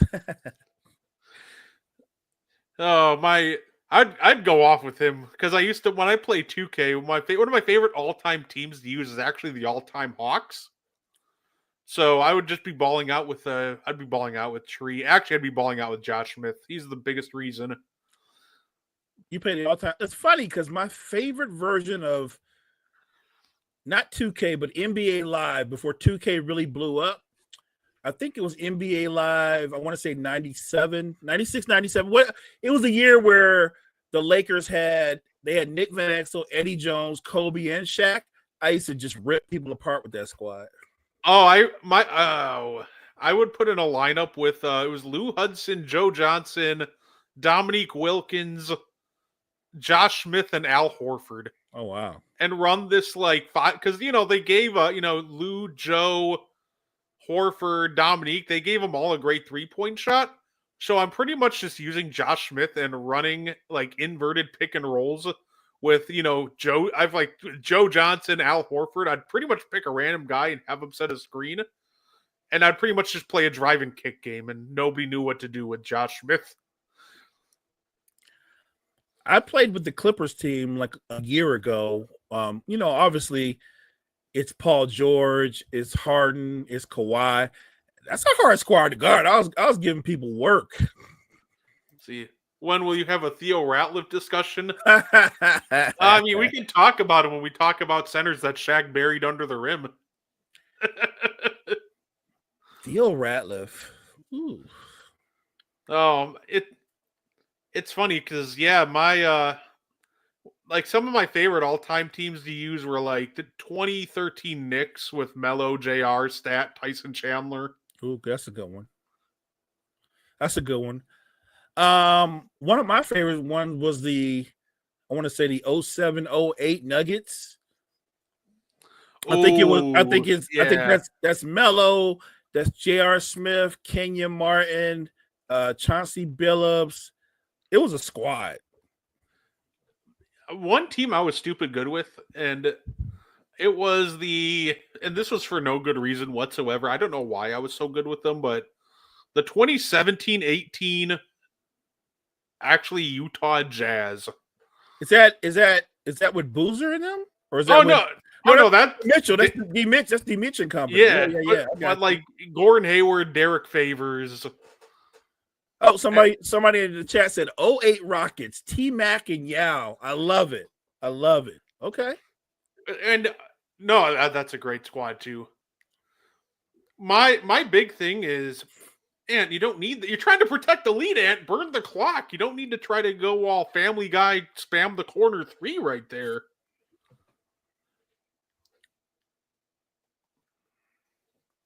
But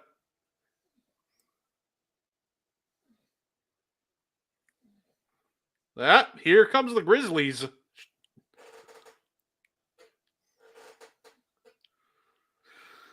That hang time. That's insane. I'd say what ended up happening too, the funny part was with those like Utah teams is that was like at the hype of when everybody would just wanted to switch everything. Right. So it's genuinely just me sitting there posting up with like Rudy Gobert and Derek Favors, because I would just call a screen with Conley and then they'd immediately switch Steph onto like Rudy or Derek Favors. So at that point, like, yeah, Rudy's not a good post player, but can I post up, Steph with Rudy Gobert? Yeah, I absolutely can. I played with I remember one year I played with the 2012 Thunder. And that's obviously when you get KD and Russ at the height of their powers, James Harden and Serge Ibaka. And I was killing people with that squad because you can't stay in front of Westbrook. And if you come over to try to help, I'm catching KD spotting up and KD doesn't miss. Or I'm catching Ibaka with lobs. James Harden can take anybody off the dribble. Like, that squad was fun to play with. Oh, Jaren Jackson just hit a 3. We have a 10-point game with a little over 4 to go. Ladies and gentlemen, let's go. Let's 20-7 run. This is what we were talking about earlier. Minnesota, I don't know. Can you feel good about this win, Mo, if you pull it off? Because, like, if the Grizzlies make this a one-possession game, for example, Mo, and the Wolves win, like, this execution and its clutch time just has to be better. It 100%. Well, look, if they find the way to win the game, they're gonna feel good because right now they're the 8th seed. But if they win this game, I believe they go up and the Grizzlies come down. I mean, there are no games that anybody can take off in the West. Even the Lakers, who are I think they're 3rd or 4th. If they want to keep where they're at or they want to be in that 3-6 spot, they got to keep winning. They got to win out. They needed that. Good hit by Randall. They desperately needed that. Maybe that stems the tide. That was a big shot. Yeah, that was a fantastic shot by Randall.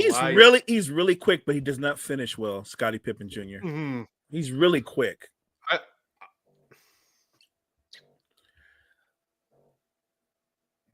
Randall! Oh my goodness, it's got ripped. Oh no!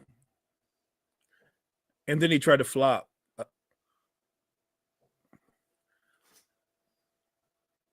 Yeah, don't shoot it. Yeah, why would you shoot that? That's a terrible shot.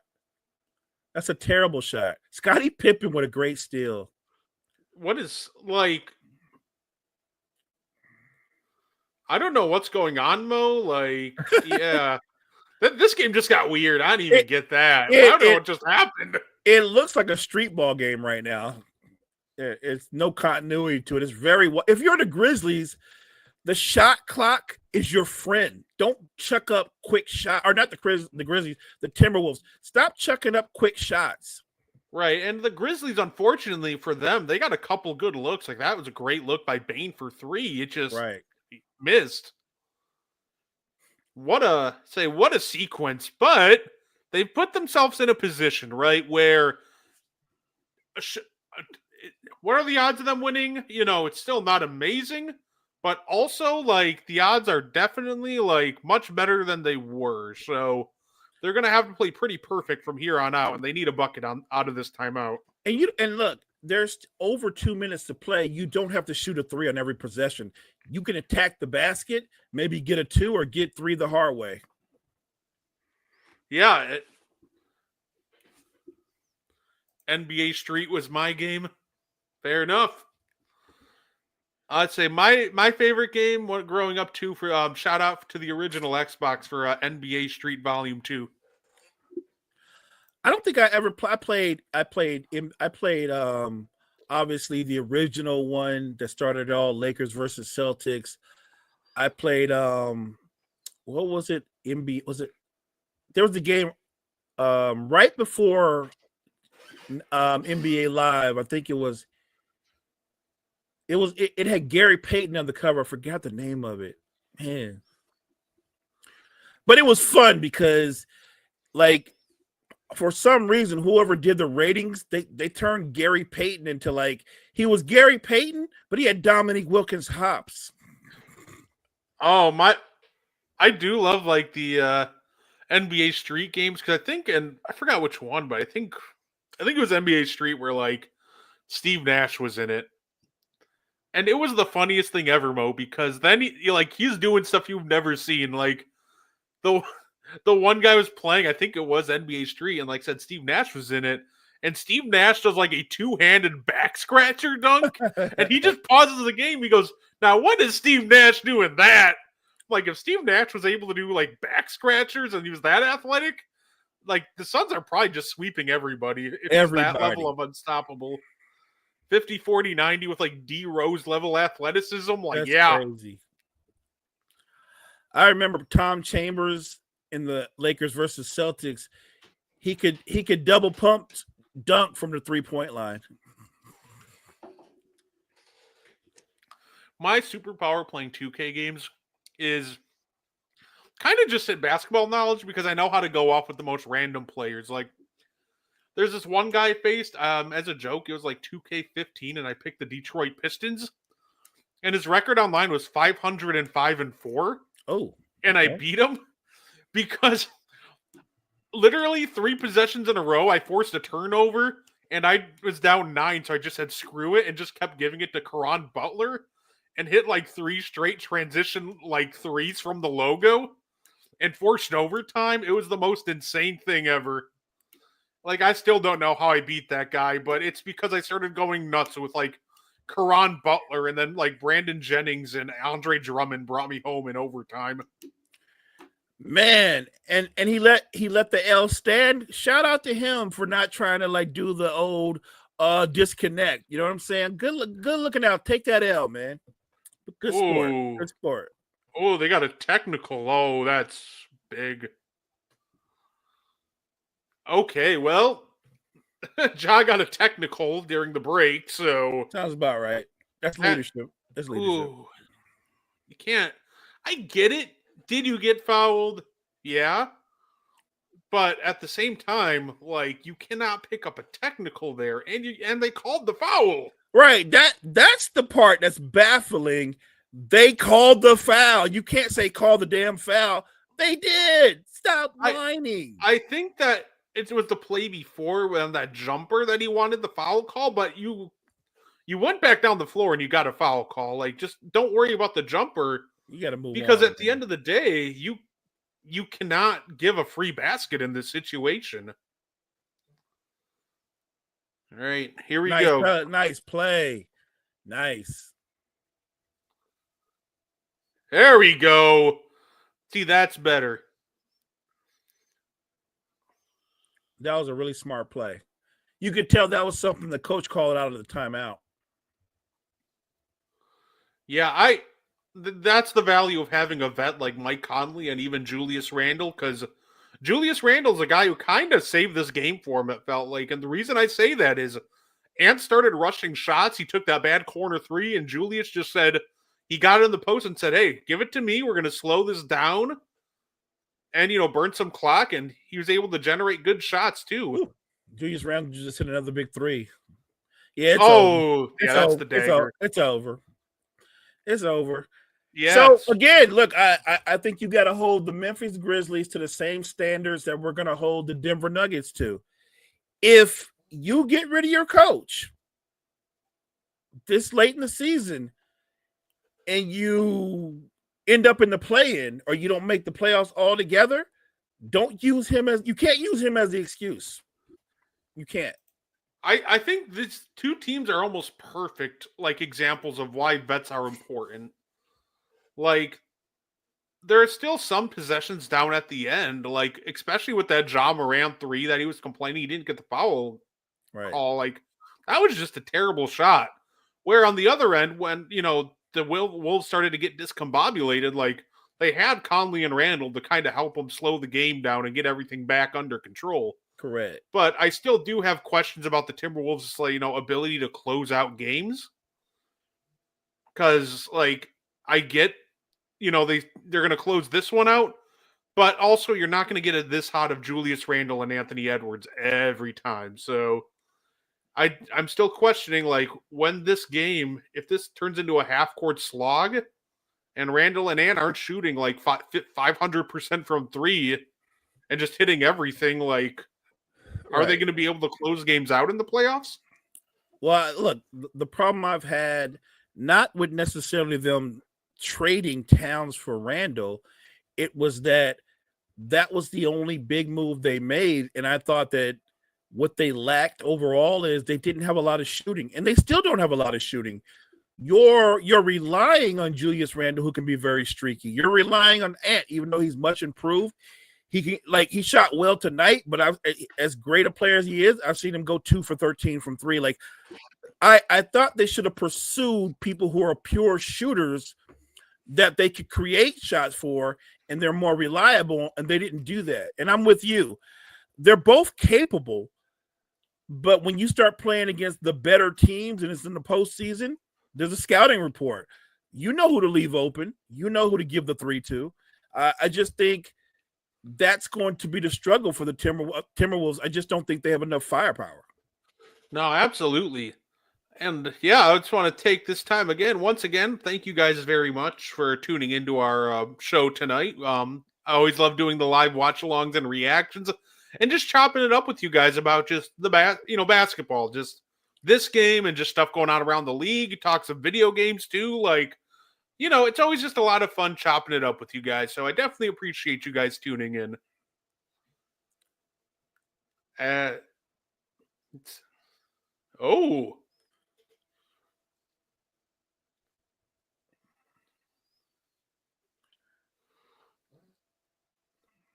Say Julius Randle 2 this game, and this is something that won't show up in a stat sheet. What was that? What was that? That was a great Euro almost. I don't know what that. I think that was a Euro and then some other stuff. Yeah. Let's say Julius Randle's ability to this game to just make the extra pass has been clutch. And that's something that won't show up in a stat sheet, but he's been doing great with that tonight. He played well tonight. He played really well. And like you said, when they were struggling, their offense was stagnant. He made a couple of big shots and a couple of big passes. Say, Finch, take your guys out. Marvin Bagley's in the game for the Grizzlies. It's over. Yeah. That's there we go. How the mighty fall. They got Marvin Bagley in the game with 45 seconds to play. That's rough. At their best. Yeah, I think both teams with Grizzlies and the Wolves, I think I think those are going to be your 7th and 8 seeds, and I think they can maybe push the series to 5 or 6 games, but they're not going to do it consistently enough to win. I completely agree with that, Kyle. Yeah, I'm there too. I don't think either team. Well, Memphis is deep, but they're deep in a really odd way. Their roster construction is awkward to me. They were almost suited perfectly. It's ironic, right, Mo? Like, I think they're deep, but their offense was almost suited perfectly for like that kind of motion offense. It seems a lot more clunky running like a standard pick and roll offense. Yeah, right. That's funny because I'm thinking the same thing. Like, you would play a style that fits your personnel, and they've gone away from that. Mike Conley's not trying to do anything. They keep passing him the ball. He's like, no, here, you take it. Mike Conley is looking at the clock. Yeah, he's just like, dude, just zeros, please. Just take me home. Yeah, that's a veteran. Well, it's official. Minnesota wins 141-125. Player of the game, Anthony Edwards or Julius Randle. They're almost like co-player of the game. They both played exceptionally well tonight. I like that better, co-players. Yeah. So, before we get up on out of here, Mo, do you have anything you want to add? No, appreciate everybody for joining us for this watch along. We love you guys come out, talk hoops, watch the game. The game kind of got away from us late, but we appreciate you guys just as the same for coming through and chopping it up with us. Thank you so much for the chat. Kyle, Jory, Key, John, everybody came through. Thank you guys so much. Yeah, say Will Stanley, just everybody. It's interesting because now the 6 through 8 seed all have the same exact record. So these last 2 or 3 games here down the stretch are going to be huge. Check us out tomorrow morning on the Coffee and Sports Morning Show. We'll be back bright and early as part of our Thursday, Friday double-double. And after that, You can catch us next week where, Mo, we're running a quadruple double next week. We are. We're getting ready to do an Iron Man thing coming up. It's gonna be, but it's gonna be live though. Next Thursday, you can catch us back here for the And One podcast. Friday, you can catch us for the morning show. Saturday and Sunday, you can catch us for WrestleMania. So we thank you guys very much for tuning in for tonight, and I hope you enjoy the rest of your night. Thank you for tuning in to the And One podcast. If you like our content, you can find more on the Wire to Wire Podcast Network on YouTube, Facebook, and Spotify. Want more And One? Find it on Wire to Wire. Like and share our Facebook page and join the And One Discord. Grab the link to join from our Facebook. Thank you for tuning in and have a wonderful